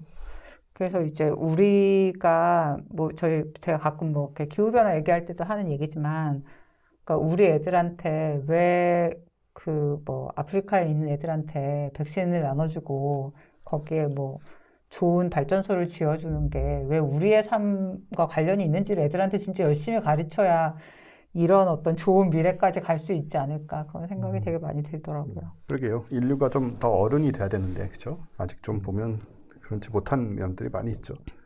그래서 그런 상황은 아마 이럴 때 되게 노골적으로 나타날 것 같아요. 이제 소행성이 떨어진다. 조만간에 뭐 이런 상황이 되면 정말 수라장이 되지 않겠어요? 어떻게든 살아남으려는 사람들, 어떻게든 도망가려는 사람들, 지구에서 피하려는 사람들, 돈 많은 사람들, 힘 있는 사람들이 그걸 다 차지하고 안전한 지역들 다 차지하고 그런 상황들이 벌어질 수준이잖아요. 아직은 인류가. 아직은 좀 정신적으로 좀 많이 좀 부족한 것 같아요. 사람 하나하나는 모르겠는데 인류란 종족으로 보면 아직 멀었어요. 좀. 그래서 늘 우리가 뭐 정책을 할 때나 뭐 이런 미래를 대비할 때 그 인간의 본성이라는 그런 팩터를 늘 염두에 두고 준비를 해야 되겠죠. 그렇죠. 네. 굉장히 중요합니다. 너무 이상적인 생각으로 이렇게 관점을 잡다 보면은 막상 실제 상황에서 전혀 이제 적용이 안 될 수가 있기 때문에. 네, 그렇습니다. 자, 그러면 이제 이영 기자는 오늘 특별히 뭐 준비하지 않았으니까. 네. 뭐 굳이 원하신다면 할 얘기는 있습니다. 아닙니다. 네. 네, 그럴 필요 없고요. 네. 김대수 교수님이 이제 많은 얘기를 또 중간중간 해주셨지만 오늘 가져오신 얘기를 가지고 한번 또 연구하시는 분야하고 그런 것들을 한번 들어보는 시간을 가지면서 동시에 지난 광고에서도 나왔던 뇌과학이 인생에 필요한 순간 이 책에 대해서도 한 번씩 얘기를 하면 어떨까 싶네요. 일단 교수님이 오늘 가져오신 구체적인 이야기는 어떤 부분들일까요? 결과적으로 지금까지 얘기한 게 우리 몸을 건강하게 하는 네네. 이제 그런 내용을 얘기를 했는데 사실은 아직도 미지의 영역이 어떻게 우리 마음을 건강하게 할 것이냐, 우리 뇌를 어떻게 관리하고 활용할 것이냐, 네. 이제 그런 문제입니다. 그 뇌를 우리가 잘 관리해야 되는 이유는 이제 두 가지인데요. 하나는 이 사회가 스트레스를 많이 주잖아요. 그렇죠. 예, 그러다 보니까 주어진 수명을 행복하게 사는 게 굉장히 중요하고 의미 있게 네. 사는 게 중요하니까 예, 그런 측면에서 뇌를 관리해야 된다는 게 있고요. 네. 두 번째는 인간의 수명이 증가하면서 뇌질환이 많이 증가하잖아요. 네. 그 뭐 파킨슨병이라든지 알츠하이머 병이라든지 음. 예, 그렇기 때문에 우리가 또 뇌를 관리해야 될 필요가 있는 거고요. 네. 예, 그렇습니다. 그럼 관리는 뭐 어떤 식으로 되는 건가요? 관리는 뭐 결과적으로 우리가 뇌를 잘 알고 네. 그 행동하는 방법, 사용하는 방법을 잘 익혀야 되는데 이제 그게 책에 이렇게 나와 있는 방법이고요. 그렇죠. 그렇죠. 그래서 이제 몇 가지 원리를 말씀드리면 이 책에서는 나와 뇌를 한번 분리해 보자. 네, 그쵸. 네. 예. 그게 좀 보통- 포인트인 것 같아요. 네. 네. 그래서 뇌가 만들어내는 이런 많은 신호가 있는데 그거를 이거는 내가 만들어내는 신호고 내가 이거를 따라야 된다고 생각해서는 안 된다는 거죠. 네. 뇌는 순수하게 생존과 번식과 우리가 본능적으로 신호를 많이 만들어내거든요. 네. 그래서 우리가 그것들을 잘 느끼고 잘 반응하고 적절히 관리를 해야 된다. 그런 내용이 되겠습니다. 보면 사실 우리가 뭐 뇌과학적인 부분이 아니더라도 나 자신을 이제 객관적으로 봐야 될 필요성도 있지 않습니까? 한 걸음 떨어져서 그랬을 때 우리가 습관적으로 하고 있는 행동이나 어떤 그런 것들의 문제점이 보이기도 하고 네. 또 정말 인습적으로 박혀 있는 사고 이런 것들에 대한 반성도 하게 되는데 이 책을 보면은 그런 부분을 이제 좀 뇌과학이라는 관점에서 구체적으로 네. 좀 또 많이 제시를 해주신 것 같은 느낌을 받았어요. 음. 저희 이제 개인적인 예인데 저한테 지금까지도 굉장히 큰 도움이 되는 것 중에 하나가 옛날 얘기인데요. 제 아는 친구가 이제 기본적으로 이 정신과학 이쪽 분야를 이제 전공을 한 친구가 있습니다. 교수를 하고 있는데 옛날에 그 친구가 박사학위 때 저한테 해준 얘기가 90년대 얘기죠. 박사학위 할 때 해준 얘기가 네가 기분 나쁠 때 기분이 괜히 이유 없이 나쁠 때 있지 않냐. 그럴 때 너무 심리적인 쪽으로 접근하지 말고 너무 이유를 찾고 사회적인 이유, 뭐 친구와의 관계 이런 거 뭐 혹은 어릴 적 트라우마 이런 생각하지 말고 일단 네가 위산과다가 아닌가. 배가 고픈 것이 아닌가. 이거부터 먼저 생각을 해봐라. 아, 이거 진짜 맞는 말. 진짜 네, 맞는 말. 그 네. 얘기를 그 당시에는 굉장히 참신한 얘기였어요. 네. 90년대 얘기니까. 그리고는 사실은 네가 생각하는 것보다 네가 생각하는 것 이상으로 네 몸이 이건 내 얘기하고 좀 다르긴 하겠지만요. 네 몸이 가지고 있는 화학적인 상황이나 이런 것들이 너한테 굉장히 많은 영향을 주기 때문에 맞습니다. 이런 걸 좀 객관적으로 볼 필요가 있다고 지금까지도 한 번씩 너무 기분이 나쁘면 근데 그렇게 생각이 잘 안 되죠. 자꾸 심리적으로 가게 되지만 맞아요. 그 죄와 벌 뭐 이런 거 봐도 그 러시아 항상 배가 고프잖아요. 그 공부 열심히 하는 분들이 배고프게 공부하고 이러니까 막 그런 생각 드는 거예요. 뭔가 생각이 드는 거죠. 네. 맞아. 그러니까 그런 생각을 하면서 그게 도움이 됐거든요. 그러니까 이 책 같은 경우에도 이제 실제로 내가 가지고 있는 것들, 나라는 인간과 이제 내 뇌가 실제로 하고 있는 거를 구분해서 이렇게 바라봄으로써 내가 갖고 있는 문제의 해법을 좀 찾아낼 수 있는 좀 그런 얘기가 아닌가 싶었거든요. 예, 맞습니다. 그래서 나와 뇌를 분리해서 생각하는 것도 중요하고 지금 우리가 인식하는 세계가 네. 결국에 신경 신호거든요. 네. 그러니까 이게 다가 아니라는 생각을 가지고 있는 게 네. 되게 중요합니다. 그래서 우리가 보통 저 같은 경우에는 직업병상 뭐를 자꾸만 아는 지식을 얘기를 해야 되잖아요. 근데 제가 아는 걸 적어보니까 너무 지식이 일천하고 내용이 없는 거예요. 거짓말하지 마세요. 아유, 정말입니다. 이 책에 앞에 얘가 하나 있는데 뭐였더라? 그래서 이게 제가 안다고 생각하는 게 알고 보니까 굉장히 몇 가지 원리에 의해서 좌우가 되는 거예요. 그러니까 이름만 알아도 안다는 느낌을 만들어내고요, 뇌는. 예, 그리고 대부분 내가 아는 거는 본능에 관련된 거예요. 이걸 먹으면 되는지 안 되는지, 저 사람은 나한테 이익이 되는지 안 되는지. 이제 그런 본능적인 게 있고, 또 다른 거는 그냥 일반화된 지식인 거예요. 뭐냐면은 사실은 잘 모르는데, 원종호 선생님에 대해서 잘 모르는데, 예를 들면 최 팀장님을 통해서 제가 이제 확대 해석을 하는 거죠, 이렇게. 예. 한 가지 아는 거를 일반화시키는 것들. 예, 그러면 난 놓고 기억자도 모른다고 막 핀잔 주잖아요. 나사고 기억자는 다른 건데도 연결짓는 것들. 예, 그리고 또 굉장히 동화되는 것도 있습니다. 사회적으로. 예, 제가 신혼여행을 제주도에 갔는데 자꾸만 강의를 들으라고 하는 거예요. 네. 제가 패키지 여행을 갔거든요. 네. 제 인생 최대 실수. 네. 가서 막 오미자 강의를 이렇게 듣는 오미자 거예요. 그거 너무 싫었어요. 왜냐하면 지금 아내하고 네. 지금 여행을 가야 되는데 강의를 듣고 있으니까 얼마나 짜증, 힘들겠어요. 네. 네. 근데 이게 그 강의가 굉장히 유익한 걸로 동조화가 되는 거예요. 점점. 아, 진짜요? 예, 오미자를 이게 부모님 건강에 굉장히 좋다고 이렇게 하면서 점차 한두 사람이 사기 시작하니까 아, 저도 거기 빠져서 강의에 네. 예, 그렇게 되더라고요. 사셨어요? 샀습니다. 아. 오미자를. 이 오미자 강의 안 들었으면 어쩔 뻔했어. 그래서 그렇게 좀 일반화되는 경향이 있고 네. 그래서 우리가 그 사실을 안다 그러면 대상에 대해서 좀 더 알려고 맞아요. 노력을 하겠죠. 저런 게 사실 그 인간이 갖고 있는 어떤 지성의 가능성들 그런 것들 활용한다는 면에서 되게 중요하잖아요. 맞아요. 왜냐하면 정말 많은 사람들이 자기는 그렇지 않다고 생각하지만 인습적으로 살고 있기 때문에 그냥 주어진 대로 살고 있는 경우가 너무 많아서 뭐 의심을 해보는 것도 그렇고 사실 그런 것도 되게 중요하고 이런 식으로 그걸 구별해서 생각하는 것도 되게 중요하고 말씀하신 것처럼 사실 저도 이제 인도 같은데 딴 얘기긴 한데 인도는 택시를 타면요 택시가 무조건 샵으로 가요. 아, 인도는 택시를 타면 택시가 기념품점으로 갑니다. 아, 그래요? 내 목적지와는 별개로. 네. 그 택시와 제휴된 뭐 그런 곳이 네, 제휴된 기념품점으로 가서 네. 기념품을 둘러보게 하죠. 예. 근데 거기서는 기념품을 안 살 수 있어요. 처음엔 무서워 샀는데 나중에는 안 샀어요. 왜냐하면은 그런 식으로 강의를 해서 끌어들이진 않거든. 예. 죄송합니다. 쓸데없는 얘기. 그러니까 그러니까 뇌는 사실은 우리에게 최선의 길을 되게 오랜 시간 동안에 갈고 닦아서 이런 방식으로 움직이게 됐겠지만 뇌가 시키는 대로 만약에 하면은 진짜 되게 이상한 사람 되기 딱 좋을 것 같거든요. 어쩔 때는. 예, 그렇죠. 그래서 사실은 혹자는 그 생존과 본능의 중요한 신호로 뇌가 만들어내고 있기 때문에 그걸 따라야 된다고 그러는데 자연의 많은 동물들이 그 생존과 본능 신호를 따라가다가 결국에는 잡아먹히는 경우가 되게 많고 네. 그 인간 사회에서도 실패하는 경우가 되게 많거든요. 예, 그래서 그 생존과 본능의 신호를 우리가 잘 조절하는 것도 생존과 본능에 중요하고요. 그리고 이 사회가 뇌를 정말 잘 활용하는 사회가 되고 있습니다. 그 신경 마케팅이라든지 아니면 폰지 사기라든지 네, 네. 여러 가지가 그 뇌의 본능을 활용해서 우리가 사기에 걸려드는 거잖아요. 그렇죠. 예, 그런 네. 공식적인 사기가 있고 또 합법적인 사기도 있습니다. 우리가 물건을 사고 이런 것들이 사실은 굉장히 고도화, 지능화된 이런 마케팅 전략에 우리가 맞아. 속고 있는 거거든요. 네. 예, 그래서 앞으로는 더욱더 이런 우리 뇌 자신의 뇌를 살펴보는 게 중요한 시대가 다가오고 있습니다. 네. 이걸 읽으면 홈쇼핑에서 필요 없는 걸 안 사게 됩니까? 홈쇼핑- 덜 사게 됩니까? 그 대신 홈쇼핑에서 안 사는 거는 막을 수 있는데 네.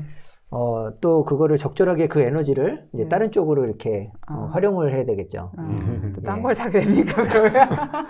홈쇼핑에서 안 사는 대신에 이제 뭐 인터넷에서 사고 적어도 신혼여행 갔다가 그 오미자를 사오지 오미자를 않게. 사오진 않게 되는. 그렇죠. 라텍스 그래서- 베개를 사야지 오미자가 얼마입니까? 제가 이 책에서 하는 게 이제 욕망의 채널이라는 거를 많이 했는데요. 네. 그러니까 욕망을 없앨 수는 없습니다. 예, 우리 기본적인 욕구를 없앨 수는 없지만 그 순간 채널을 바꿀 수가 있고 또 승화시킬 수 있다. 네. 이제 이런 주제로 책을 이제 썼고요. 우리 주변에 보면 그런 예가 많이 있습니다. 맞아요. 예, 예를 들면 저희 아는 교수님 같은 경우에는 그 중학교 때 우리 여자 선생님을 짝사랑을 해갖고 네. 제가 이쁨을 받고 싶었는데 알고 보니까 전교 1등하는 반장만 이뻐해서 그다음부터 공부를 열심히 하다가 또 공부에 재미를 느껴서 이제 학문적으로 성공을 해서 야, 뭐 S대와 그런 대학을 나오게 되었다 이렇게 얘기를 하시잖아요. 진짜 바람직한 어떤 그런 그런 사례네요. 좀 흔하게 있잖아요. 그래요? 저 자전거 처음 배울 때 아빠가 절대 이거 손을 못 놨었는데 이제 공터에 나가서 항상 맨날 자전거 타는 데가 있었는데 거기에 그 우리 반에서 제일 괜찮은 애가 그날 나와 있었는데 걔가 있는데 아빠가 자전거를 잡고 있는 게 좀 쪽팔린 거예요. 그래서 아빠 그냥 손 놔 이렇게 해가지고 그때 자전거 배웠거든요. 그래 나는 왜 삐뚤어지는 사례만 떠오르지 머리에? 선생님이 나를 싫어한 나머지 전교 1등 하는 애를 내가 때리고 그래도 되게 뭐 공포 영화, 뭐 만화 이런 데서 보면 1등 떠밀고 뭐 이런 거잖아요.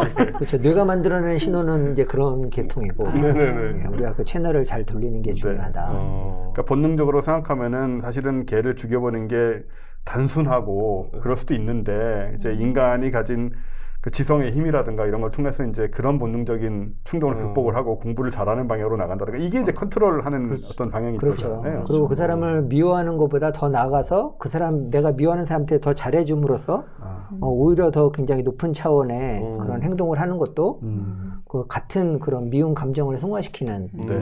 중요한 방법 중에 하나가 되겠죠. 맞아요. 미운 감정은 감정이기 때문에 생길 수 있는데 그걸 어떻게 관리하느냐. 맞아요. 맞아. 음. 사실 인류 문명이라는 것 자체가 네. 뭐 인간이 가진 본능들을 어떻게 관리함으로써 네. 보다 생존 가능성을 높이고 보다 더 발전적으로 이제 살아나갈 수 있고 뭐 좋은 개체수로 넓히고 사실 그게 문명이잖아요. 그렇죠. 그러니까 우리 내부에서도 그런 어떤 문명적인 작업들, 활동들 이런 것들을 통해서 내가 가지고 있는 어떤 뇌의 명령에 복종하는 것이 아니고 뇌를 내가 이제 잘 활용해서 사는 그런 삶이 되자 이런 얘기인 것 같습니다. 근데 네. 그래서 이 책은 우리가 다시 한번 제목을 언급해주면 네, 뇌과학이 인생에 필요한 순간. 그리고 부제가 되게 중요해요. 내 마음의 한계를 넘어서고 싶을 때. 근데 사실 이 구제는 조금 너무 자기계발서 같은 느낌이 들어가지고. 자기개발서적인 면이 있잖아요, 실제로. 좀 그렇죠. 근데 그렇죠. 사실 되게 또 그런 과학책이기 때문에. 네. 제목에 뇌과학이라고 써져 있는데 괜찮지 않겠어요? 예. 네. 근데 내 마음의 한계를 넘어서고 싶을 때란 말이 정말 맞는 게 그 마음이 명령하는 거, 그러니까 바탕에 있는 뭐 욕망이 됐든 뭐가 됐든 뇌가 기본적으로 명령하는 것들을 내가 어떻게 넘어서서 더 훌륭하게 행동할 수 있느냐 이런 문제인 것 같은데. 네, 그리고 띠지에 교수님 사진이 있는데 이 사진을 보면 이것이 과학책이라는 것을 확실히 알 수 있습니다. 이것은 과학자의 얼굴이죠. 연예인이나 다른 누구도 아닌 과학자의 얼굴. 그리고 뭐 뇌과학자 정재승 강력 추천 뭐 이런 거 있는 걸로 봐서 네. 아무도 몰랐던 성공의 비밀 이런 거 아니죠? 네, 절대 아닌 믿으면 다 얼굴입니다. 이루어진다 이런 거 아니고 네. 너의 뇌를 믿어라 다 이룰 수 있다는 게 아니고. 네, 아닙니다. 근데 교수님이 소유욕을 만드는 뇌 신경 회로를 발견했다고 네, 하시는데 아까 이제 방금 전에 욕망 얘기도 하셨지만 네. 이런 신경 회로가 따로 있는 건가요? 예, 그렇습니다. 저희 시상하부에 라는 뇌 부위에 보면은 온갖 거기 욕구들이 다 있어요. 뭐 성욕이라든지 물욕이라든지 공격욕이라든지 뭐 안정욕구라든지 이런 신경들이 다 따로 있습니다. 그런데 물건에 대한 그런 끌림이나 그 욕구 신경은 발견되지 않았었는데요. 저희가 2018년도에 네이처 신경과학지에 그 신경회를 발견을 해서 보고를 했죠. 그 진짜 물건. 늘 신기하거든요. 그러니까 내가 이 물건이 내 거라는 생각이 드는 게 어느 순간 되게 신기하게 느껴지는 경우가 있습니다. 그래서 주위에서 이 신경을 자극하면은 이게 전혀 뭐 평소에 관심이 없던 사람이 만든 물건에도 집착을 하게 되고요. 와. 그러니까 야, 왜냐면 애들이 갑자기 놀이터에서 돌을 하나 누가 줍잖아요. 그럼 서로 자기 거라고 싸워요. 방금까지 바닥에 있던 돌인데 자기 거라고 싸워요. 예, 그래서 그런 신경들이 사실은 돌은 사실 먹을 수 있는 것도 아닌데 왜 관심을 갖는가? 그런데 그런 중립사물에 관심을 갖는 게 굉장히 생존에 많이 도움이 된다. 예, 그런 중립사물을 이렇게 찾다 보면 그 안에 먹을 게 나올 수도 있고요. 또 중립사물을 잘 창조적으로 활용하면은 우리가 집도 만들 수 있고 새로운 물건도 만들 수 있고 활용할 수 있죠. 그럼 우리가 예를 들어서 이런 거 있잖아요. 남의 물건을 특별히 더 갖고 싶어하는 사람이라든가 도벽이 있는 사람이라든가 그런 경우에도 이런 신경 부분에 뭐 문제가 생긴 건가요? 아니면 어떻게? 예, 그 가위손의 정말 그 아름다운 여배우죠. 그 위도나 라이더 같은 사람들은 도벽이 있잖아요. 그렇죠. 예, 그래서 나중에 경찰에 걸렸는데 나중에 왜 그랬냐 했더니 연기 연습이었다고. 그런데 실제로 그런 병이 있습니다. 네. 제가 생각할 때는 이렇게 물건에 대한 집착하는 그 소유욕 신경, 저희가 발견한 시상하부의 MPA 신경이 분명히 작용했을 거라고 생각이 들고요. 그리고 그런 도벽 말고도 이렇게 쓰레기가나 모든 물건을 모으고 버리지 못하는 호더 병이 있죠. 저장강박 뭐 이런 분들은 이제 집에서 오히려 구출을 해야 되는 그런 질환들이 있는데 저희들이 아직 인간 연구는 안 했지만 그런 분들의 뇌를 보면은 저희가 발견한 신경 영역이 굉장히 활성화되어 있을 거라고 생각하지요. 그러면 이게 뇌신경학적으로 치료가 가능한 건가요? 그렇다면? 그게 조절이 안 되는 거죠. 그건 누구나 다 있습니다. 우리 몸에. 네. 우리 뇌 속에 누구나 다 가지고 있는 거고요. 그게 적절하게 조절이 돼야 되는 거죠. 예를 들면 이게 눈앞에 보이는 이 노트북 제가 그냥 갖는 것보다는 이거를 잘 승화시켜서 내가 다른 일을 열심히 해야 이 노트북을 제가 가질 수 있는 거잖아요. 그러니까 목적은 똑같죠. 제가 노트북을 갖고 싶으면은 다른 일을 해서 노트북을 제가 돈을 벌어서 가지면 되는 거고요. 그래서 누구나 다 이런 거를 가지고 있고요. 실제로 이런 소유욕을 잘 활용을 해야 어떤 제도나 법이 또 잘 적용될 수가 있습니다. 네. 예. 그 예를 들면은 그 영국에서 그 노예선들이 호주로 이렇게 가는데 거의 생존율이 뭐 10%가 안 됐다고 그래요. 왜냐면 그 죄수들을 옮길 때 그 선장이 돈만 받고 밥을 제대로 안 주면 이익이 많이 남잖아요. 예, 그런 물질에 대한 소유욕 때문에 이제 죽었는데 영국 정부가 돈을 많이 줬어요. 그럼 어떻게 됐겠습니까? 그런데도 죄수들이 많이 죽는 거예요. 그래서 어떤 정책을 썼냐면은 도착해서 살아남는 숫자를 곱하기 해서 돈을 줬더니 한 사람도 안 죽는 거예요. 이야, 그러게요. 그러니까 이렇게 인간의 본성을 잘 활용하고 그 기반을 위해서 어떤 여러 가지 정책을 만들어야 되겠죠. 근데 소유욕도 확실히 병적인 경우가 있을 텐데 자기가 어떻게 하기 힘든 막 그 역사상 뭐 석숭 도주공 뭐 이런 사람들 보면은 정말 아무 필요도 없는 재산을 정말 그 끊임없이 모으잖아요. 지금도 그런 사람들도 있잖아요. 많이 있죠. 뭐 현세에 대해 사람을 말하기가 좀 그래서.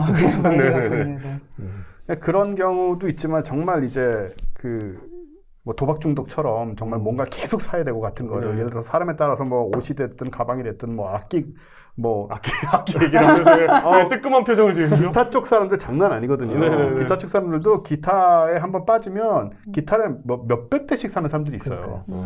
그러니까 여기서 문제되는 게 소유욕 자체가 문제가 되는 게 아니고요.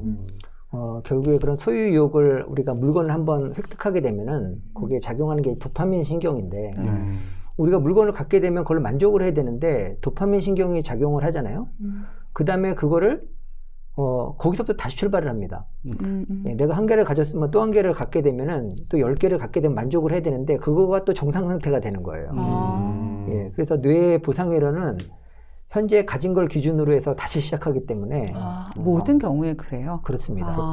그래서 제가 다육이가 처음에 뭐 10개, 20개 갖고 만족을 해야 되는데 그걸로 만족이 또 안 되는 거죠. 왜냐면 도파민 신경이나 여러 가지 보상 작용이 이제 그거를 정상으로 해서 또 추구를 하게 하니까요.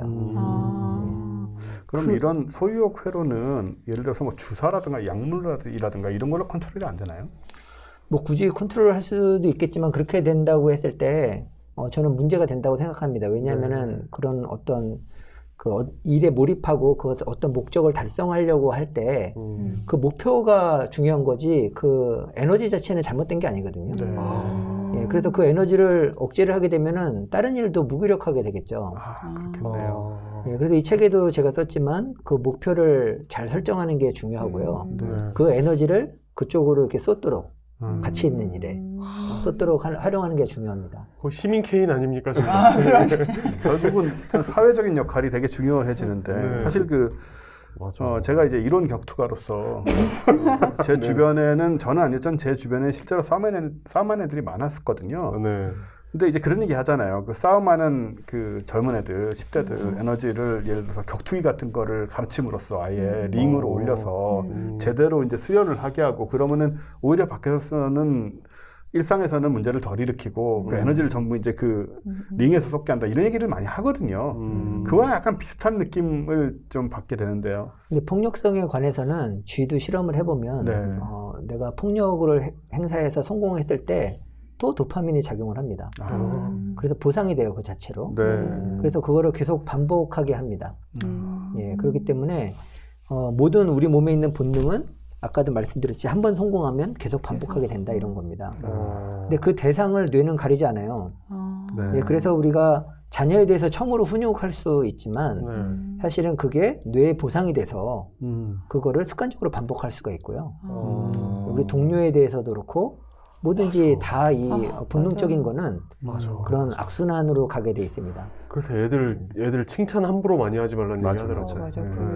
그 최근에 왜 그 주식 중독 같은 거 코인. 되는 친구들을 치료할 때 이제 핸드폰 게임으로 치료하는 얘기 같은 거 봤어요. 그러니까 그것도 사실은 주식도 이제 그 중독 치료하시는 분은 그것도 이제 도파민 그렇죠. 이라고 중독이라고 얘기를 하시고 그러고 이제 게임도 마찬가지로 빨리 도파민을 채워주는 그렇죠. 해주는 그러니까 이렇게 대체해서 차라리 게임을 하라고는 식으로 치료를 하시더라고요. 그게 되게 중요한 게요. 그렇다고 해서 게임이 뭐 더 가치 있다고 얘기하는 게 아니고 어떤 주식에 몰입했던 뇌의 채널을 게임으로 바꿀 수 있는 그 능력을 배양하는 거거든요.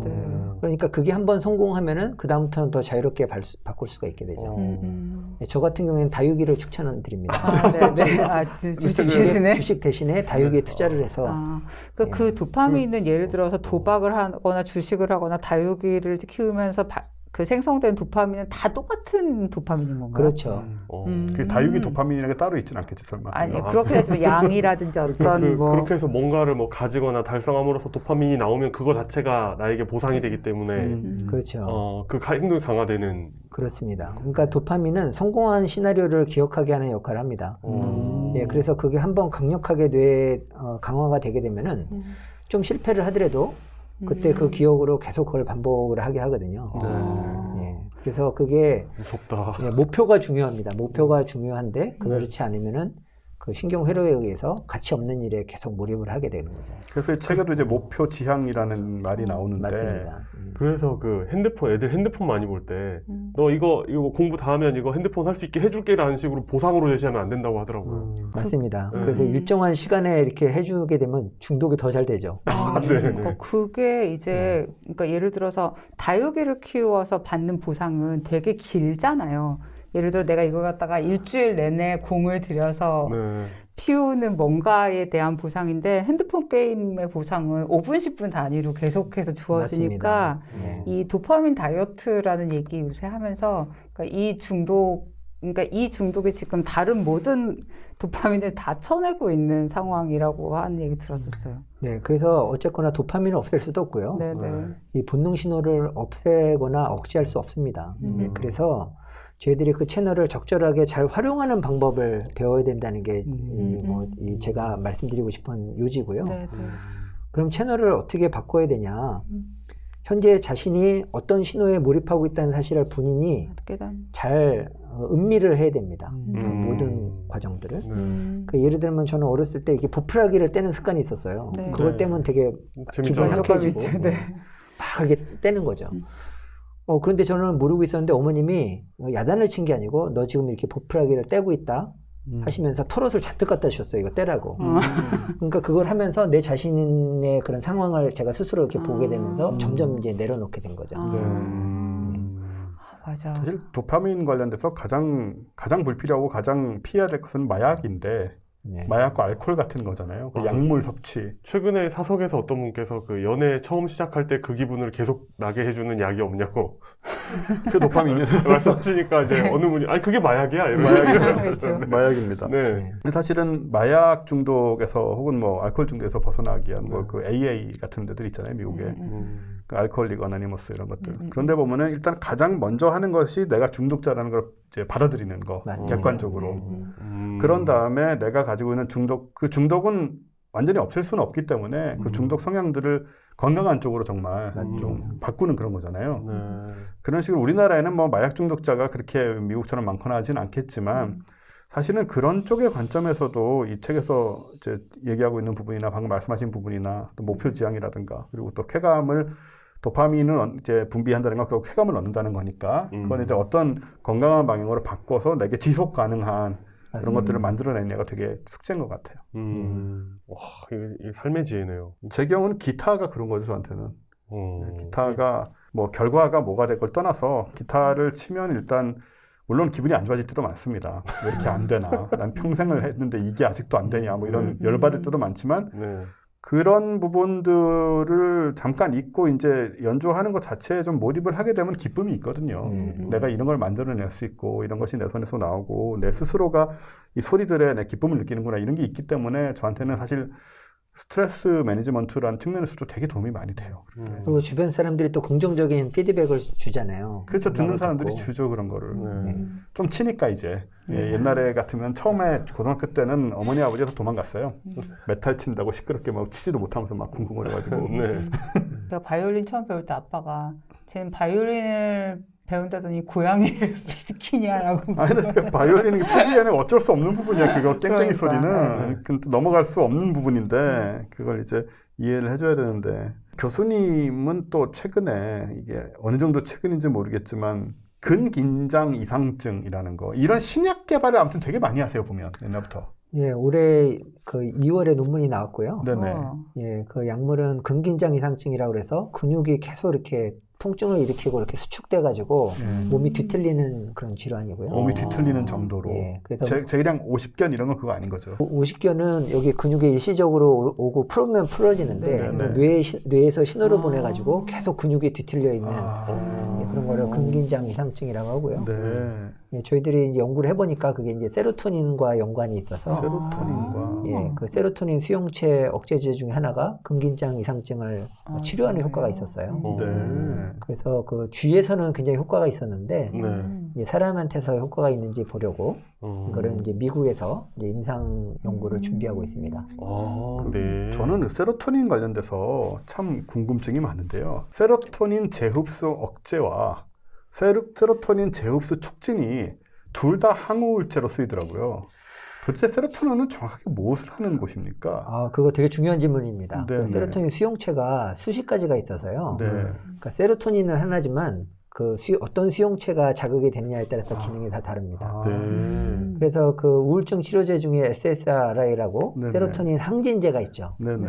그거를 오래 드시게 되면 어떤 일이 일어나냐면은 근긴장 이상증이 나타납니다. 그렇군요. 관련이 있군요. 예. 그래서 저희가 개발한 약물은 사실 세로토닌 그 항진 효과를 막아주는 역할을 하잖아요. 네. 예, 그렇기 때문에 이 근긴장 이상증을 풀어주는데 그러면 이 쥐가 우울해지느냐? 그렇지 않습니다. 아. 예, 근육이 릴렉스되고 하니까 오히려 굉장히 또 파지티브한 효과가 있어서 아하. 앞으로는 그 우울증 치료제하고 저희가 개발한 약물을 병용 투여를 하게 되면은 이제 근육 긴장도 안 일어나고 우울증도 치료할 수 있는 네. 이런 효과를 가져오게 되죠.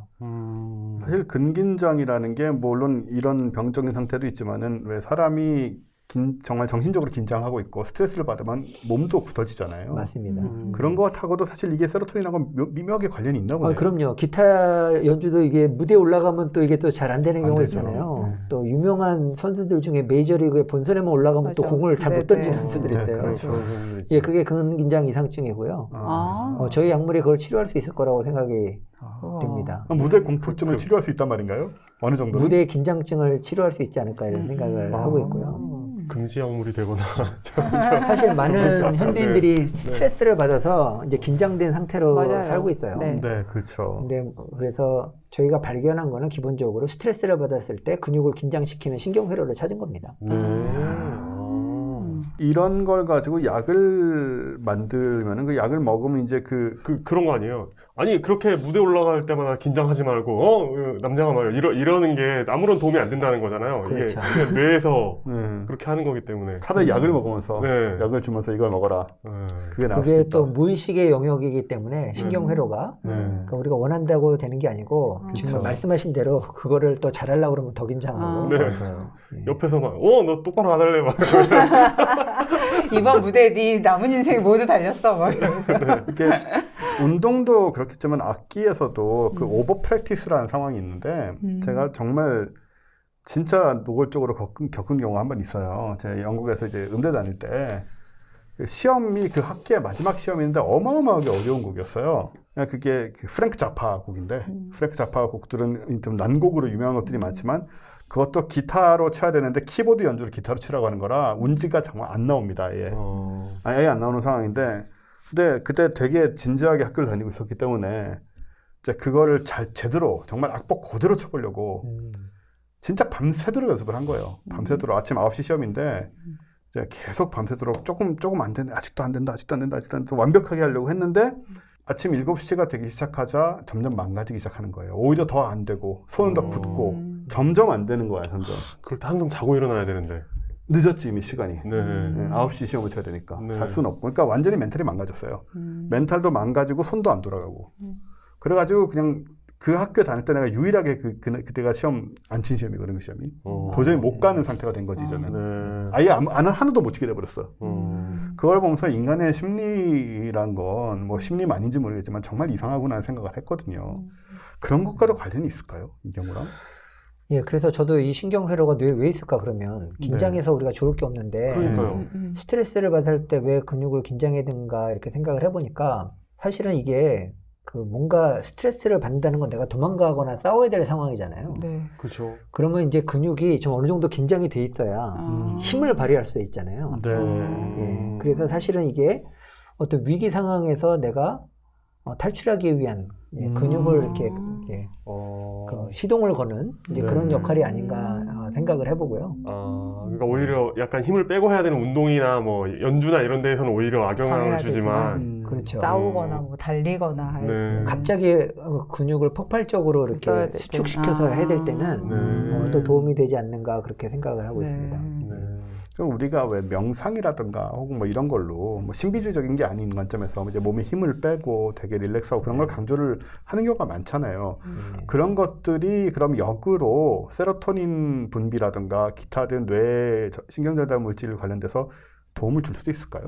그렇죠. 요즘 가장 곽강받는 분야가 뇌와 몸이 상호작용하는 그리고 뇌와 이 장기가 상호작용하는 이제 그런 거를 많이 연구를 하고 있어서 이게 신경으로 연결돼 있기 때문에요. 네. 서로 이렇게 상호작용을 할 수가 있죠. 예, 몸의 상태를 뇌가 인식하고 뇌의 상태를 몸이 반응하고 예, 그렇게 연결이 되어 있기 때문에 예, 당연히 과학적으로 설명이 가능한 부분이죠. 잠깐 그 우울증 얘기가 나왔는데 우울증은 사실 되게 멀지만 가까이 있는 그런 병이잖아요. 그게 왜 걸리고 어떻게 치료해야 되는지에 대한 어떤 과학적 연구가 있나요? 최근의 연구들. 네, 최근에. 뭐 굉장히 많이 되고 있고요. 실제로 우리가 약물뿐만 아니라 그 뇌를 외부에서 자극하는 으로서 우울증을 치료하는 그런 다양한 기술들이 또 개발 중에 있고요. 네. 또 우리가 약이 아니더라도 그 눈앞에서 이렇게 왔다 갔다 하는 이제 뭐 그런 물체를 이렇게 주시했을 때 또 치료 효과가 있다는 보고도 있고. 진짜 그 앞에 뭐가 왔다 갔다 하는 것만으로? 네, 어떤 미국의 어떤 그 의사 선생님이 이렇게 네. 나가서 사람들 왔다 갔다 하는 이 시각 자극을 줬더니 마음이 이렇게 개운해지고. 예, 그래서 근데 동시에 그 우울한 대상을 상상을 해야 됩니다.